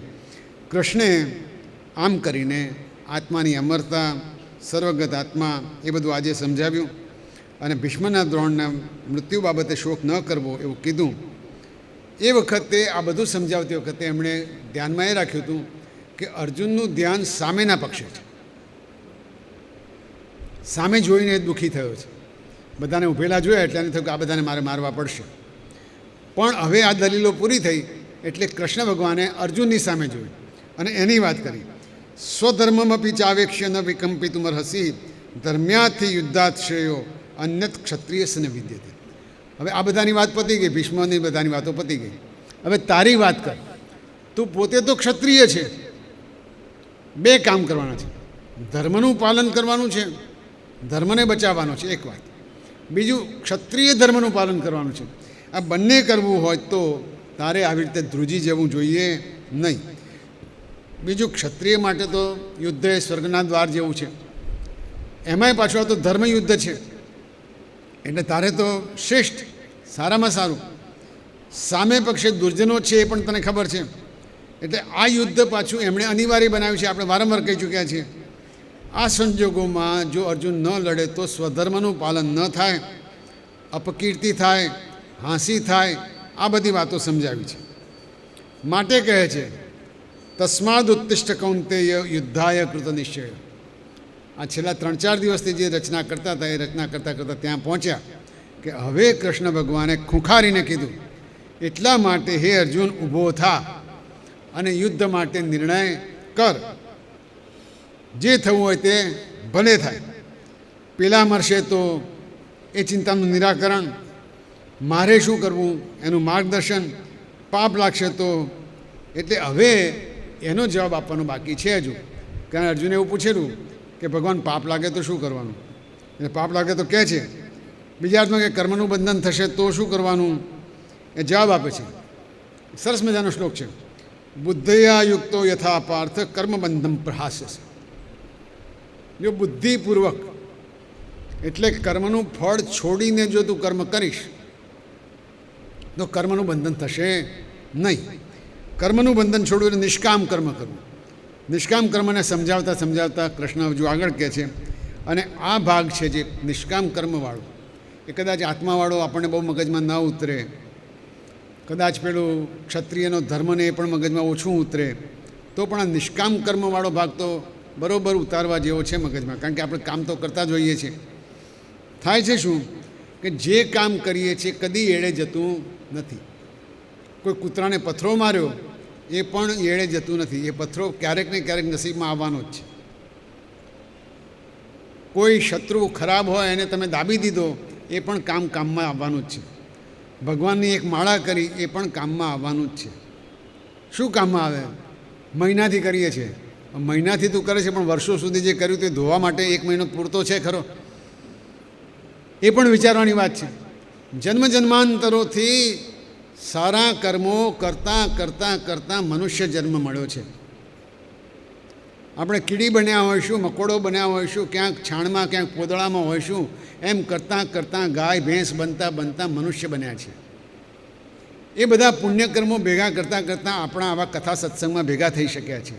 હવે એ જે સારામાં સારી તક મળી છે એ તકને જો વેડફી નાખીએ તો હવે પછીનું કર્મફળ આપણે પોતે બગાડી રહ્યા છે. એટલા માટે કર્મનું ફળ કરવાનું હશે તો એ કરેલું કર્મફળ પૂરું થવાનું જ છે. જેમ કે આજે 11મા દિવસ પછી ધારો કે કોઈ કારણસર કથા હું ન કરી શકી તો આવતા જન્મમાં કે ક્યારેક એ 11મા દિવસથી જ મારે ચાલુ કરવું પડશે. એ સ્પષ્ટ છે. એ કામ અટકતું નથી. અત્યારે પૂરું કરો, કાલે પૂરું કરો, સારું કામ ખરાબ કામ એ બધું તમારે વિચારવાનું છે. જેવું કરશો એવું ફળ એ પ્રમાણે તમને તોડીને વાલને રત્તી બધું તે જ પ્રમાણે મળશે. એટલે જો કર્મનું ફળ મેળવવું હોય તો વિચાર કરીને કર્મ કરવું પડે. પણ જો કર્મનું ફળ મેળવવું જ નથી, મારે કંઈ લેવા દેવા નથી, તો બંધન નથી. પણ એ કરવું ઘણું અઘરું છે. કેવી રીતે કરવું? સ્વલ્પમપ્યસ્ય ધર્મસ્ય ત્રાયતે મહત્વભય. એટલે અર્જુન કહે છે થોડું પણ જો ધાર્મિક કામ કરીશ, થોડું પણ, એક ચપટી જેટલું, તો પણ મોટા ભયમાંથી બચી જવાય. બહુ મોટું કામ કરવાનું હોતું નથી, નાનકડું કામ કરવાનું હોય છે. અને નાનકડા કામનું ફળ બહુ મોટું હોય છે. ગઈકાલે મેં દાખલો આપેલો કે કોઈ દુષ્ટ માણસ છે, અંધાર પણ જ્યારે છે ત્યારે બેટરી મારે તો દુશ્મનના વિમાનો આપણા પર બોમ્બારિંગ કરી શકે. હવે એ બેટરીને આપણે પડાવી લઈએ. કામ તો નાનકડું જ છે, પણ નાનકડું કામ કરવાથી મોટું કામ થઈ ગયું, કારણ કે બધા બચી ગયા. આ કામ કરવા જેવું છે. એટલે ત્રાય તો મહતો ભયાત, મોટા ભયથી બચી જવાય છે. જે સત્કર્મો છે એ બધા ઉપકારક છે. હવે ઉદાહરણ તરીકે એક ઘણું અસત્ય બોલનાર માણસ છે, જૂઠું જ બોલે, કાયમ એને જૂઠાડો જ કે બધા, પણ મોટી ઉંમરે એને કંઈ આ બધું સાંભળ્યું અને ન કરે નારાયણ એની બુદ્ધિ બદલાણી અને આજના દિવસથી સાચું બોલવાનું ચાલુ કરે તો કૃષ્ણ કહે છે કે એનું ફળ એને મળે જ. અને ફળ એવું મળે કે ધીમે ધીમે કરતાં એના પહેલાંના બધા પાપ દૂર થતા જાય અને વધારે ને વધારે પ્રગતિ જીવનમાં કરતો, લોકો એનામાં વિશ્વાસ મૂકતા જાય. એવો દિવસ આવે કે લોકોને એનામાં શ્રદ્ધા બેસી જાય. એક વખતનો જુઠ્ઠો માણસ એને હવે લોકો સત્યવાદી કહેવા માંડે, એવું બને. એટલે મને આ વાંચ્યું એટલે એવું યાદ આવ્યું કે આવું તો અમારા મેડિકલમાં આવે છે. વર્ષો સુધી સિગરેટ પીતી હોય સાહેબ કે અમે તો હવે 25 વર્ષથી બીડી પીવું છું. એટલે પણ આજે જો છોડીશ ને તોય તારું આયુષ્ય વધવાનું જ છે. જે કંઈ નુકસાન થયું હશે એ પણ ધીમે ધીમે ઓછું થશે અને હવે નહીં પીવે એટલે વધારાનું નુકસાન તારું બંધ થઈ જશે. કેન્સર થવાનું હતું, કેન્સર બંધ થઈ જશે. આવું જ બધી બાબતમાં આજ સુધી લાડવા ખાધા છે, જલેબીઓ ખાધી છે, હવે આજથી બંધ કરશો અને માપનું ખાશો તો ડાયાબિટીસ નહીં થાય તો કંટ્રોલમાં આવશે. જે દિવસે જે પળથી સારું શરૂ કર્યું એ પળથી એ દિવસથી સારું પરિણામ આવવાનું છે. આ સમજાવે છે. જંક ફૂડમાં પણ આવું છે, મોબાઈલમાં પણ આવું છે. આજે બંધ કરો, આજે મોબાઈલ બંધ કર્યો હોય તો આવતીકાલે પરિણામ આપશે. આવતીકાલે બીજા લોકો મોબાઈલ બંધ કરીને આવશે, થાય સારું થાય. કારણ કે આજે મેં ગઈકાલે મારો મોબાઈલ વાગ્યો, મેં કીધું સોરી रुकावट के लिए खेद है, तो जो आज मात्र 2 જ મોબાઈલ વાગ્યા, આજે 2 મોબાઈલવાળા પણ બંધ કરી દેશે તો આવતીકાલે એકે નહીં વાગે, શક્યતા પૂરેપૂરી છે. એટલે જે કંઈ સારું કામ કરીએ એનું આવતીકાલે પરિણામ સારું જ આવતું હોય છે. કોઈને લાગે કે આવું કરવા માટે ઘણી તૈયારી કરવી પડે, કે આવું બધું તમે સાહેબ કહો છો વાસુદેવભાઈ, પણ તૈયારીઓ બહુ કરવી પડે, કેટલું બધું મન મક્કમ કરવું પડે. ના, એવું નથી. આમાં શબ્દ વાપર્યો છે વ્યવસાયિત્મકા બુદ્ધિ. વ્યવસાયિત્મકા બુદ્ધિ એ કેવી બુદ્ધિ કે ફરી ફરીને પ્રયત્ન કરવા માટે તૈયાર છે. પેલો કરતા જાળ કરોડિયો ભોંય પડી પટકાય એમ હતું. એક વખત પડી ગયું કંઈ વાંધો નહીં, બીજી વખત, ત્રીજી વખત, ચોથી વખત પ્રયત્ન કરતા રહેવો પડે. જો પ્રયત્ન કરતો રહે અને લક્ષ્ય નક્કી હોય તો કોઈ ચિંતા કરવાની જરૂર નથી. તો પછી આવું કેમ થઈ શકતું નથી? આ પ્રશ્ન પાછો આવ્યો કે અમારા બધું આવું કરવું છે, તમે કહો છો એવું જ બધું કરવું છે, શું થાય? થતું નથી. ઘણા બધા એવું કહે છે. પરીક્ષા વખતે અમારા વિદ્યાર્થીઓને કહે કે શું થયું ભાઈ? કે સાહેબ વંચાતું નથી. હવે જેને વ્યાકરણ ખબર છે, વંચાતું નથી કર્મણી છે, એટલે કે પુસ્તક વંચાતું નથી. જો કર્તરી કરીએ તો એમ કે હું વાંચતો નથી. કર્તરી એવું થાય, હું વાંચતો નથી. વંચાતું નથી એવો શબ્દ જ નથી. થતું નથી એવો શબ્દ નથી, હું કરતો નથી. એટલે જો તમે ખરેખર કરવા માગતા હો તો કેમ નથી થતું? કારણ કે બુદ્ધિ અનેક તર્ક વિતર્કો કરે છે. બુદ્ધિ તમને વચ્ચે અટકાવી દે. કંઈ કરવા જાઓ, સારું કરવા જાઓ, હોઈ જાઓ ને શાનામાના, કંઈ કરવાની જરૂર નથી, ચાલશે. એટલે પેલા કે હા ભાઈ તમે કહો છો તો સૂઈ જઈએ, વાર્તા પૂરી. આમ બુદ્ધિ આપણને જુદી જુદી રસ્તે દોરે. એ તો બધા કહે. હવે એના કરતાં એવું કરવું પડે, થોડી તકલીફ પડે. એ લોકો શું કરે? બંધ કરી દે. અમારે એક સાહેબ હતા, લગભગ 100 કિલો વજનના, વજન ઉતારવું હતું. એટલે અમારા બીજે મેડિકલના કેમ્પસમાં ફરવા માંડે. મારી પાછળ પાછળ ફરે. લગભગ 500 મીટર ફર્યા પછી બેઠા, કારણ કે એમનાથી બહુ ચલાતું નહોતું. ફરી પાછા 500 મીટર ચાલે. 1 દિવસ, 2 દિવસ, કિલોમીટર ચાલે. પછી મને કહે વાસુદેવ મારા વજનમાં કંઈ ફેર પડ્યો છે? મેં કીધું આ 100 કિલોમીટરમાં 100 કિલોગ્રામમાં 2 કિલોમીટરમાં કેટલો ફેર પડે? એટલે ધીરજ નથી. ધીરજ ના એટલે પછી 2-3 દિવસ પછી આવતા બંધ થઈ ગયા કે આ કંઈ ફેર પડતો નથી. ઘણાને પછી બીજો રસ્તો પકડે કે એના કરતાં જીમમાં જાય સર, પાછો 2 દાડા જીમમાં જાય, પછી બંધ કરી દે કે જીમમાંય ફાવતું નથી. અને કાં તો પછી કોઈ ત્રીજો મળી જાય, સાહેબ ના એમ કરો ને, મારી પાસે એક પાવડર છે, પાવડર ખાશો એટલે ઠીક થઈ જાય, એટલે પાવડર ખાવાનું ચાલુ કરી દે.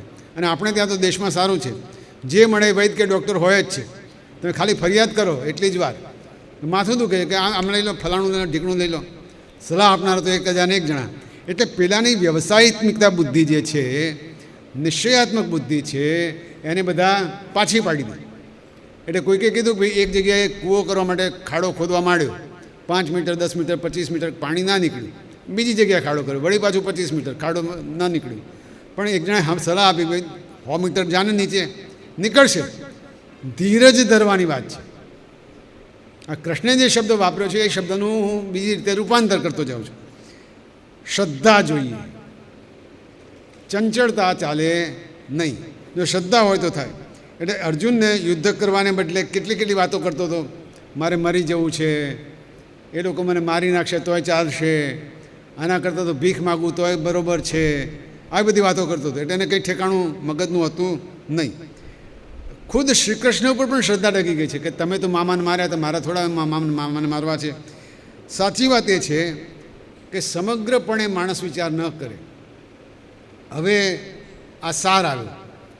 સમગ્રપણે માણસ વિચાર ના કરે, પોતાનો જ વિચાર કરે. આપણે આ ત્રીજી વખત કહીએ છીએ આવા. પોતાનો વિચાર કરે તો એની બુદ્ધિ સ્થિર રહેશે નહીં.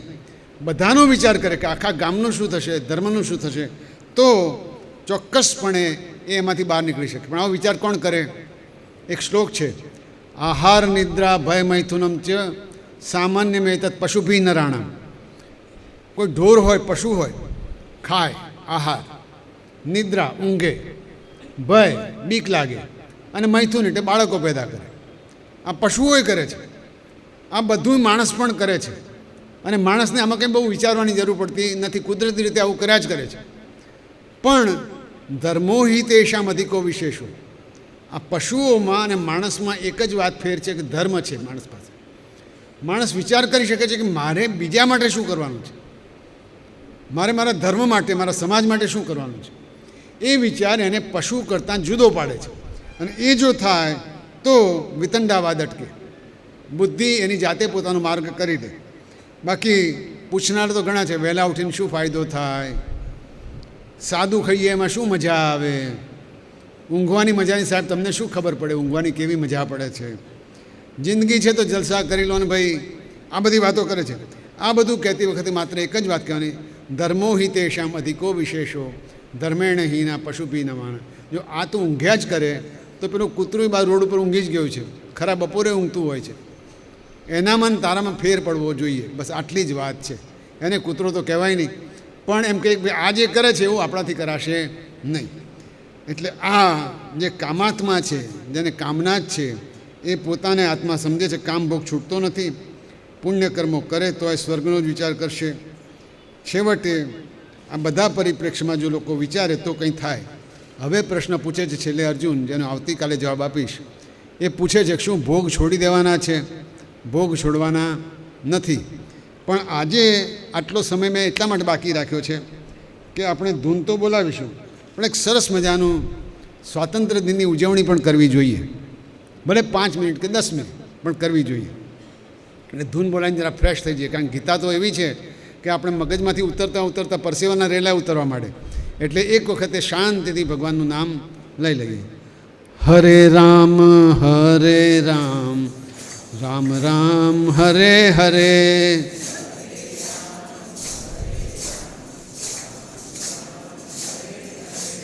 હરે કૃષ્ણ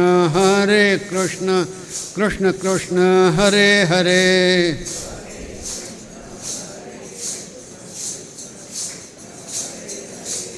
હરે રામ રામ રામ હરે હરે,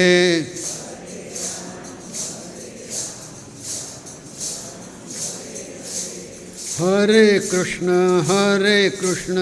કૃષ્ણ કૃષ્ણ હરે હરે,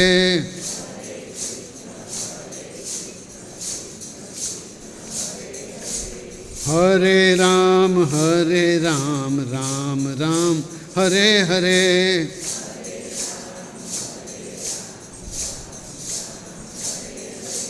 હરે રામ રામ રામ હરે હરે,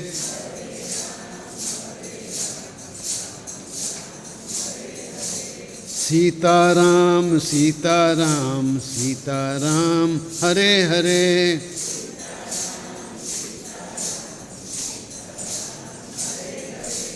હરે કૃષ્ણ કૃષ્ણ કૃષ્ણ હરે હરે,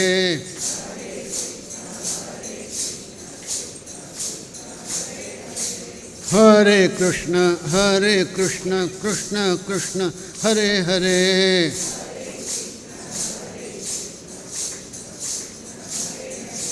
રાધે કૃષ્ણ રાધે કૃષ્ણ હરે હરે.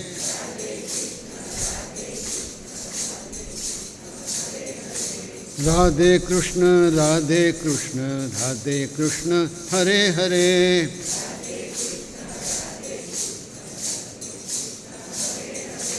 સીતારામ સીતારામ સીતારામ હરે હરે.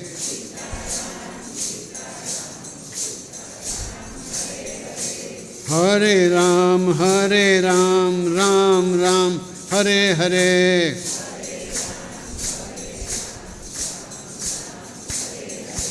હરે રામ રામ રામ હરે હરે.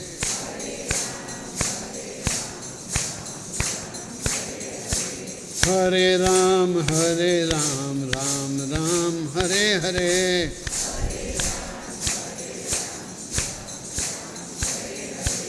હરે રામ રામ રામ હરે હરે.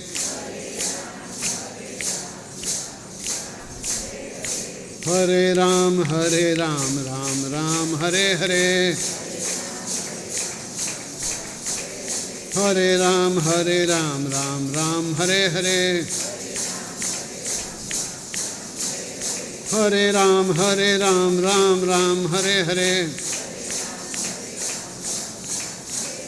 હરે કૃષ્ણ કૃષ્ણ કૃષ્ણ હરે હરે. હરે કૃષ્ણ કૃષ્ણ કૃષ્ણ હરે હરે. શ્રી કૃષ્ણચંદ્ર ભગવાન કી જય. શ્રી રામચંદ્ર ભગવાન કી જય.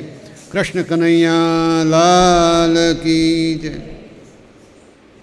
15મી ઓગસ્ટ 1947 રાત્રે લાલ કિલ્લા ઉપર આઝાદીની જાહેરાત થઈ હતી.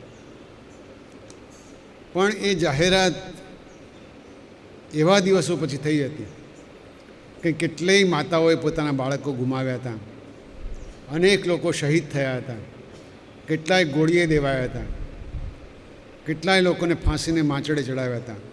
સંખ્યા હજારોમાં હતી. અને હજારોની સંખ્યામાં લોકોએ સ્વેચ્છાએ પોતાનું બલિદાન આપેલું. કોઈ ધક્કો મારીને મોકલ્યા હતા એવું નહોતું.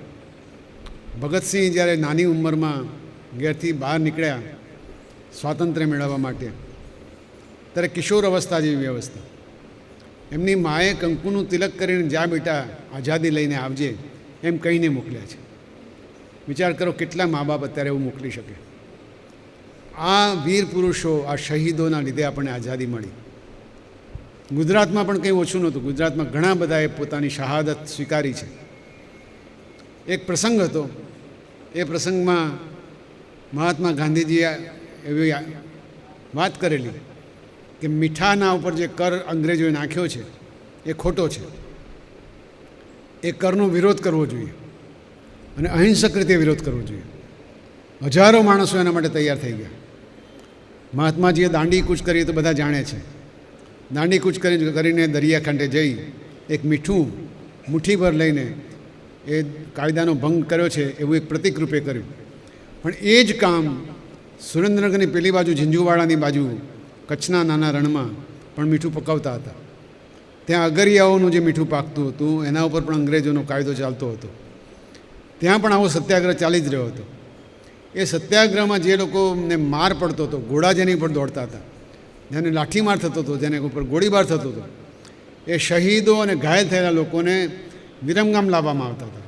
હોસ્પિટલમાં, દવાખાનાઓમાં, અથવા તો મર્યા હોય તો એમના માટે યોગ્ય ક્રિયા કરવા માટે. એટલે કેટલીય લાશો અને કેટલાય માણસો ઘવાયેલા હજારોની સંખ્યામાં વિરમગામ એ વખત મુખ્ય જંકશન હતું, ત્યાં લાવવામાં આવતા. તો આખા વિરમગામની ને સૌરાષ્ટ્રની બહેનો પોતપોતાના ઘેરથી નીકળીને આ વીર પુરુષોની ચાકરી કરવા માટે, પાટાપિંડી કરવા માટે, પાણી પાવા માટે, એમને જરૂરી ચીજવસ્તુ પૂરી પાડવા માટે મોટા પાયા ઉપર ઘરેથી નીકળી ગઈ હતી. એ સ્વયંસેવિકાઓ બધી હતી. અને સ્વયંસેવિકાઓ પોતાના સાડલાની ચાદરની જોડી કરીને આ ઘવાયેલાઓને લઈ જતા હતા. કેટલી જોડીઓમાંથી લોહી ટપકતા હતા, પણ એ બધાને સેવા આપવાનું કામ બહેનો કરતી હતી. એ વખતે આપણા રાષ્ટ્રીય શાયર ઝવેરચંદ મેઘાણી એમણે વિરમગામની રેલવેના પુલ ઉપર ઊભા રહીને એક ગીત ગાયેલું. એ ગીત હું અહીંયા ગાવાનું છું. અને એમણે મૂળ એ ગીત ગાયેલું એવી વખતે કે જ્યારે એક અંગ્રેજ લેખકે સરસ મજાનું ગીત, કોઈનો લાડકવાયો મરી ગયો હોય અને આવી રીતે મર્યો હોય ત્યારે જે વર્ણન કરેલું એનું ગુજરાતીમાં બહુ સુંદર વર્ણન કર્યું છે. મને આશા છે કે બધાને ગમશે. રક્ત ટપકતી 100 જોડી સમરાંગણથી આવે, રક્ત ટપકતી 100 જોડી સમરાંગણથી આવે, કેસરવર્ણી સમર સેવિકા કોમળ સેજ બિછાવે, ઘાયલ મરતા મરતા રે માતની આઝાદી ગાવે. આવું હોય, મરવા પડ્યો છે, ઘાયલ છે, છતાં ભારત માતા કી જય બોલે છે. હા, કોની માતા કોની વનિતા, વનિતા એટલે પત્ની, કોની માતા કોની વનિતા ભગીની ટોળે વળતી, શોણિત ભીના પતિ સુતવીરની રણશૈયા પર લડતી. આમ જુએ મારો ભાઈ છે, કોઈનો ભાઈ છે, મુખથી ખમા ખમા કરતી, માથે કરમીઠો ધરતી. પોતે કોઈ ઓળખતી ન હોય તો પણ એને ખમા ખમા કરીને પ્રોત્સાહન આપે, માથા પર હાથ મૂકે. થોકે થોકે લોક ઉમટતા રણજોદ્ધા જોવાને, શાબાશીના શબ્દ બોલતા પ્રત્યેકને પીછાણે, નિજ ગૌરવ કે રે ગાને, જખમી જન જાગે અભિમાને. અને બધા શાબાશ શાબાશ, વાહ વાહ એમ કે, એટલે પેલો ઘાયલ થયો તો ઊભો થઈને ભારત માતા કી જય એમ બોલાવે. આવું જ્યારે વાતાવરણ ઉતારે, સૌ સૈનિકના વહાલા જનનો મળ્યો જ્યાં સુખ મેળો, કોઈની મા, કોઈના બાપ, કોઈને બેન બધા આવ્યા છે. છેવાડોને એકલવાયો અબોલ એક સૂતેલો. એક છોકરો એવો હતો યુવાનીઓ, એનું કોઈ નહોતું. છેવાડોને એકલવાયો અબોલ એક સૂતેલો, અણ પૂછ્યો અણ પ્રીછેલો, કોઈનો અજાણ લાડીલો. એ પણ કોઈનો લાડીલો તો હશે, પણ કોઈ ઓળખતું નથી. એ પડ્યો છે ત્યાં આગળ. અને કવિ આગળ કહે છે, એનું શિર ખોળામાં લેવા કોઈ જનેતા નાવી, એના સિંચણ તેલ કચોળા નવ કોઈ બેની લાવી, એના કોઈના લાડકવાયાની ન કોઈએ ખબરે પૂછાવી. આવા પણ શહીદો, આવા પણ ઘાયલ યોદ્ધા હતા જેનું કોઈ નહોતું, અને એ છતાં ત્યાં પડ્યો છે. ભાલે, અને એનું વર્ણન કરે કેવો છોકરો હતો.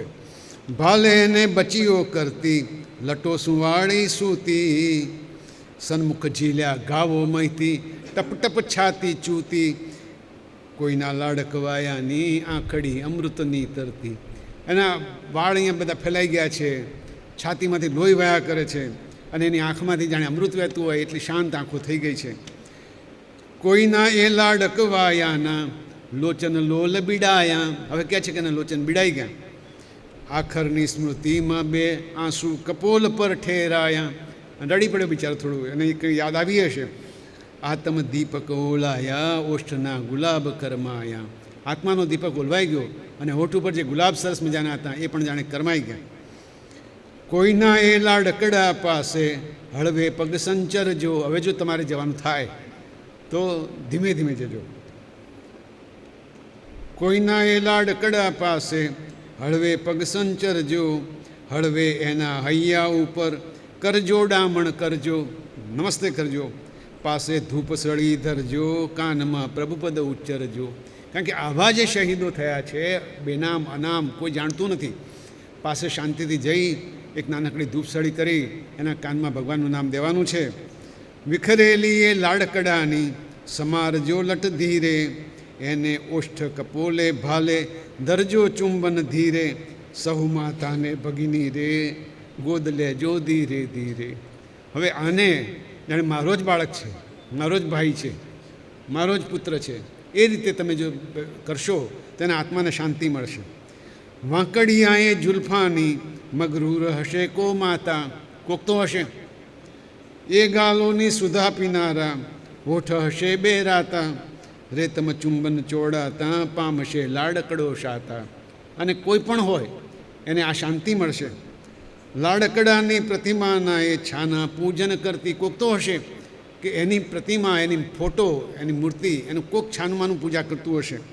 એની રક્ષા કાજ અહર્નિશ પ્રભુને પાયે પડતી, ઉરની એકાંતે રડતી, બીજો ગણ હશે દીન ગણતી.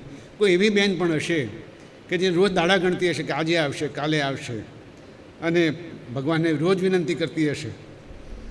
કંકાવટીએ આંસુ ગોળી છેલ્લું તિલક કરતા, એને કંઠ વીંટાયા હશે કરબે કંકણવંતા. અને છેલ્લે એને પણ બાથ બીડી હશે અને એને કંકુનો ચાંદલો કર્યો હશે. વસમાં વળામણા દેતા, બાથ બીડી બે પડ લેતા. અને આ જે કોઈકનો લાડકવાયો છે, કોઈકનો પ્રેમી છે, કોઈનો પતિ છે, કોઈનો પુત્ર છે, એની વાત કરે છે. એની કૂચ કદમ જોતી અભિમાન ભરી મલકાતી. જ્યારે જોયો હશે ત્યારે તો કેવો જોરદાર હશે. જ્યોતિ એની રુધિર છલકતી, ગજગજ પહોળી છાતી, અધબીડ્યા બારણિયામાંથી રડીકો હશે આંખ રાતી. અને જ્યારે જતો હશે ત્યારે આપણે ત્યાં લાજ શરમ છે એટલે પાછળથી, બારણા પાછળથી જોઈ રહી હશે બિચારી, અને થોડીક રડી પણ લીધું હશે. એવી કોઈ પ્રિયાનો પ્રીતમ આજ ચિતા પર પોઢે, એકલડોને અણબૂઝેલો અગન પીછોડી ઓઢે, કોઈના લાડકવાયાને ચૂમે પાવક જ્વાળા મોઢે. હવે એને અગ્નિ ઉપર મૂક્યો છે. હવે ધારો કે એને પ્રભુને શરણ કર્યો. એની ભસ્માંકિત ભૂમિ પર કવિ લખે છે કે એની જે ભસ્મની ભૂમિ થઈ, ચણજો આરસ ખાંભી, એક ખાંભી ઊભી કરજો. એ પથ્થર પર કોતરશો નવ, કોઈ કવિતા લાંબી. એ પથ્થરા પર બહુ કંઈ લખવાની જરૂર નથી. લખજો ખાક પડી અહીં કોઈના લાડકવાયાની. કવિતા પૂરી થાય છે. એટલે આ જાતના શહાદત, આ જાતની વીરતા આ દેશમાં આજથી 60-70 વર્ષ પહેલાં હોય અને લોકો હોંશે હોંશે પોતાનો જીવ આપવા. ખબર છે કે લાઠીઓ પડવાની છે, ખબર છે કે બંદૂકની ગોળીઓ છૂટવાની છે, ખબર છે તોપને ગોળે દેવાવાના છે, ખબર છે ફાંસીના માંચડે લટકવાના છે, છતાં જાય અને મોકલે. એ આ દેશ ભારત ભૂમિ સ્વર્ગાદપી ગરીયસી એટલા માટે કીધું છે. એટલે એ આ દેશમાં આપણે આજે 15મી ઓગસ્ટ ઉજવી રહ્યા છે. તો જોરથી પહેલાં એક વંદે માતરમ આપણી ભારત ભૂમિ માટે, બીજું વંદે માતરમ આપણી ઉમિયા માતા માટે, અને ત્રીજું વંદે માતરમ આપણી પોતાની માતા માટે. વંદે વંદે વંદે. Thank you very much, thank you very much. હવે ભારત માતા કીજી. Yes, right, very right. હવે દર વખતે આપણે એક સ્તુતિ પણ કરતા હોઈએ છીએ. એ સ્તુતિનો જો આપણી પાસે સમય છે થોડો, એનો ઉપયોગ કરી લઈએ.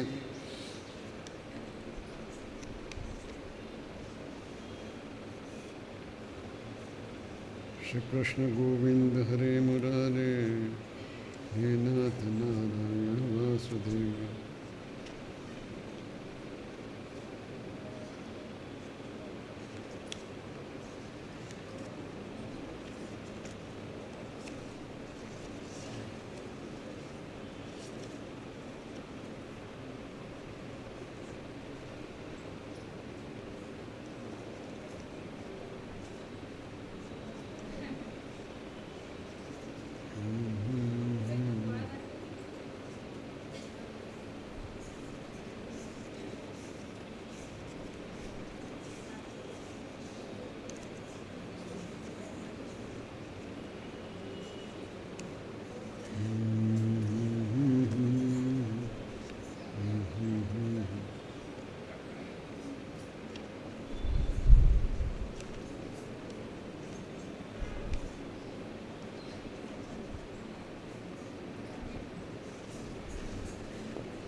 હા બોલો.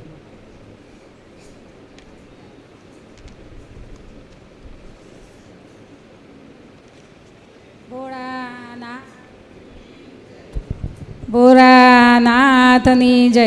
બોરા રે હો ભોળાનાથ, બોરા રે હો ભોળાનાથ. આવ્યો રૂડો શ્રાવણ માસ, બોરા રે હો ભોળાનાથ.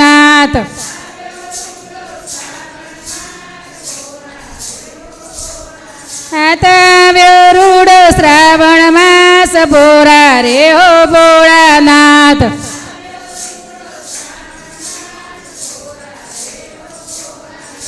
નંદી પર સવારી છે એ સંગે પાર્વતી નારી છે. એ ખોરે બેઠા ગણપતિ બાર ભોળા રે હો ભોળાનાથ.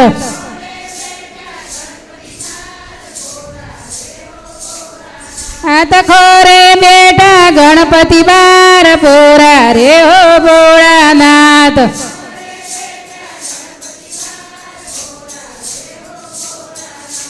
માથે મુગટ જટા છે એ જટા મોતો ગંગા છે. એ ચંદ્ર રૂડ ચમકે છે ભોળા રે હો ભોળાનાથ.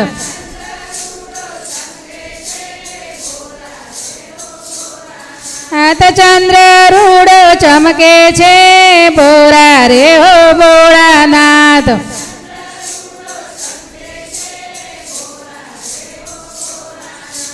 ગરે સર્પની મારા છે એ અંગે ભભૂતિ ચોળી છે. એ વ્યાગાંબરના વસ્ત્રો છે ભોળા રે હો ભોળાનાથ.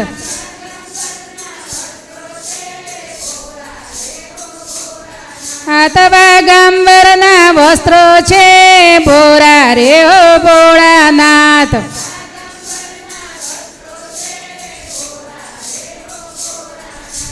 ડાક ડમરું વાગે છે એ હાથમાં ત્રિશુલ શોભે છે. એ આશીષ સૌને આપે છે ભોળા રે હો ભોળાનાથ.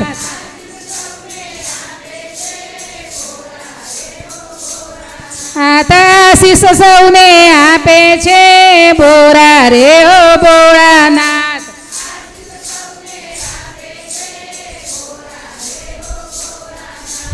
આંખ ધતુરો વાલા છે એ ભાંગના પ્યાલા પીધા છે. એ બીલી પત્ર પ્યારા છે ભોળા રે હો ભોળાનાથ.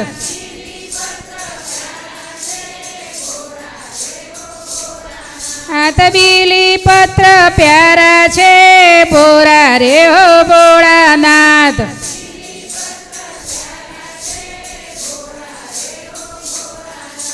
ભક્તો ધૂન મચાવે છે એ ભોળાને મન ભાવે છે. મારો ભોળો દર્શન આપે છે ભોળા રે હો ભોળાનાથ.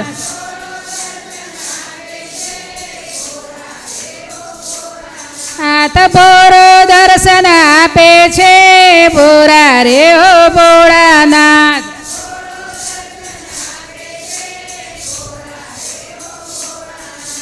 ભોળા રે હો ભોળાનાથ. ભોળા રે હો ભોળાનાથ. રૂડો શ્રાવણ માસ ભોળા રે હો ભોળાનાથ.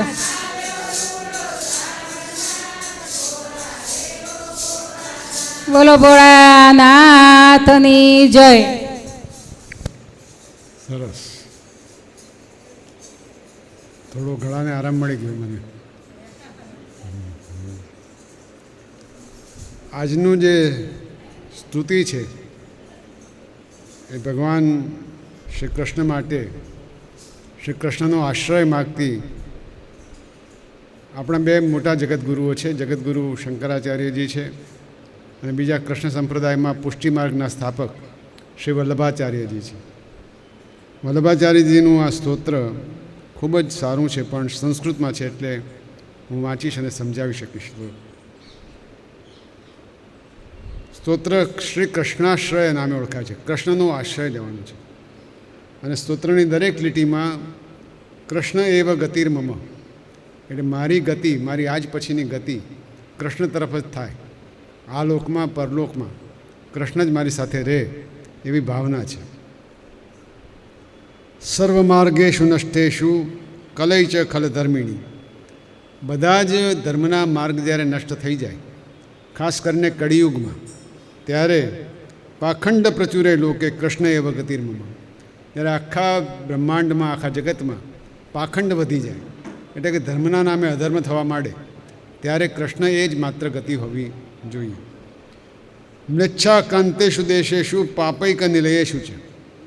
મ્લેચ્છા આક્રાંત એટલે જ્યારે બહારના મુસલમાનો કે બીજા લોકો જ્યારે ધસી આવે, જે હિન્દુ નથી, બિન હિન્દુ માણસોનો જ્યારે ધસારો થાય, આક્રમણ થાય, પાપૈક નિલયેષુ છે, અને પાપ ઘણા બધા વધી જાય, ત્યારે સત્પીડા વ્યગ્ર લોકેશુ, સારા માણસોથી આખું જે જગત ભરાયેલું છે એ બધાને પીડા થાય, ત્યારે કૃષ્ણ એવ ગતિર્મમ, ત્યારે કૃષ્ણ મારી ગતિ થાવ.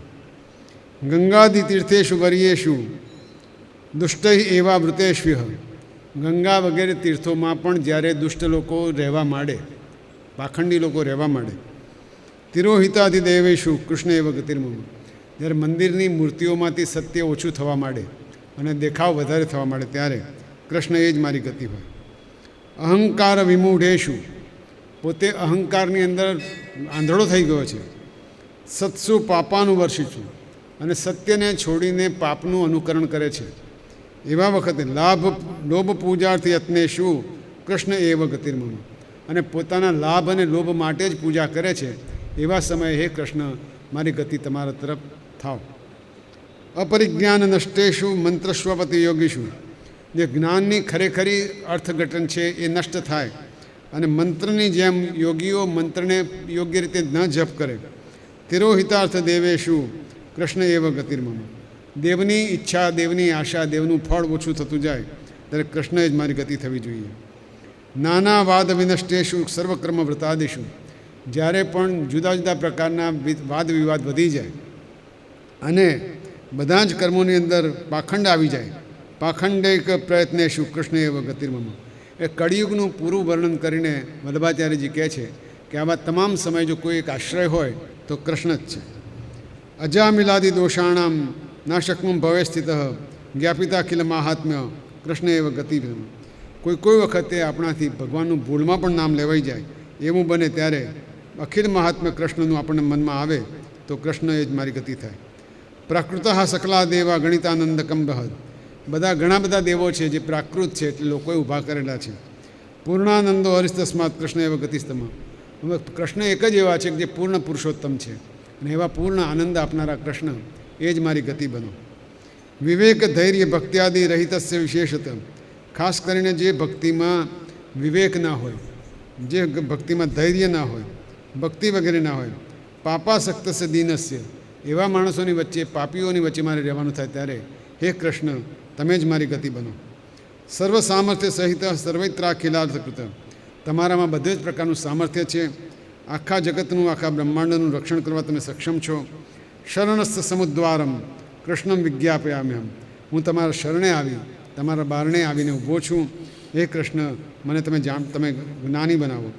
કૃષ્ણાશ્રયમિદમ સ્તોત્રમ ય પઠ્ઠતે કૃષ્ણ સન્નિધો, કૃષ્ણ જ્યાં જ્યાં દેખાય ત્યાં કૃષ્ણની સામે આ સ્તોત્ર જે બોલે, તસ્યાશ્રયો ભવેત કૃષ્ણ ઇતિ શ્રી વલ્લભો બ્રવીત, એને કૃષ્ણ ભગવાન પોતાનો આશ્રય આપશે, એવું ભગવાન શ્રી વલ્લભાચાર્ય કહે છે.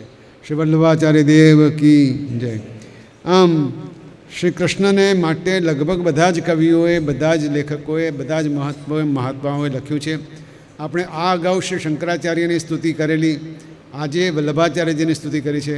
બંને પોતપોતાના પંથ પોતાના છે. એક પંથ છે અદ્વૈત, શંકરાચાર્યજી એમ માને છે કે જગત જ બધું નથી, માત્ર એક ઈશ્વર છે, ઈશ્વરમાં જગત આવી જાય છે. જ્યારે વલ્લભાચાર્યજી માને છે કે દ્વૈત છે, જગત અને ઈશ્વર બંને સાચા છે, કારણ જગત દેખાય છે, ઈશ્વર પણ આપણને અનુભવાય છે, બંને પોતપોતાની રીતે સાચા છે. પણ બંનેને વંદન કરીને આપણે જગતગુરુ શંકરાચાર્ય, જગતગુરુ વલ્લભાચાર્ય એ બંનેની સ્તુતિ કરી અને કૃષ્ણ વિશે જાણવાની કોશિશ કરી. હવે આપણે ધીમે ધીમે આરતી તરફ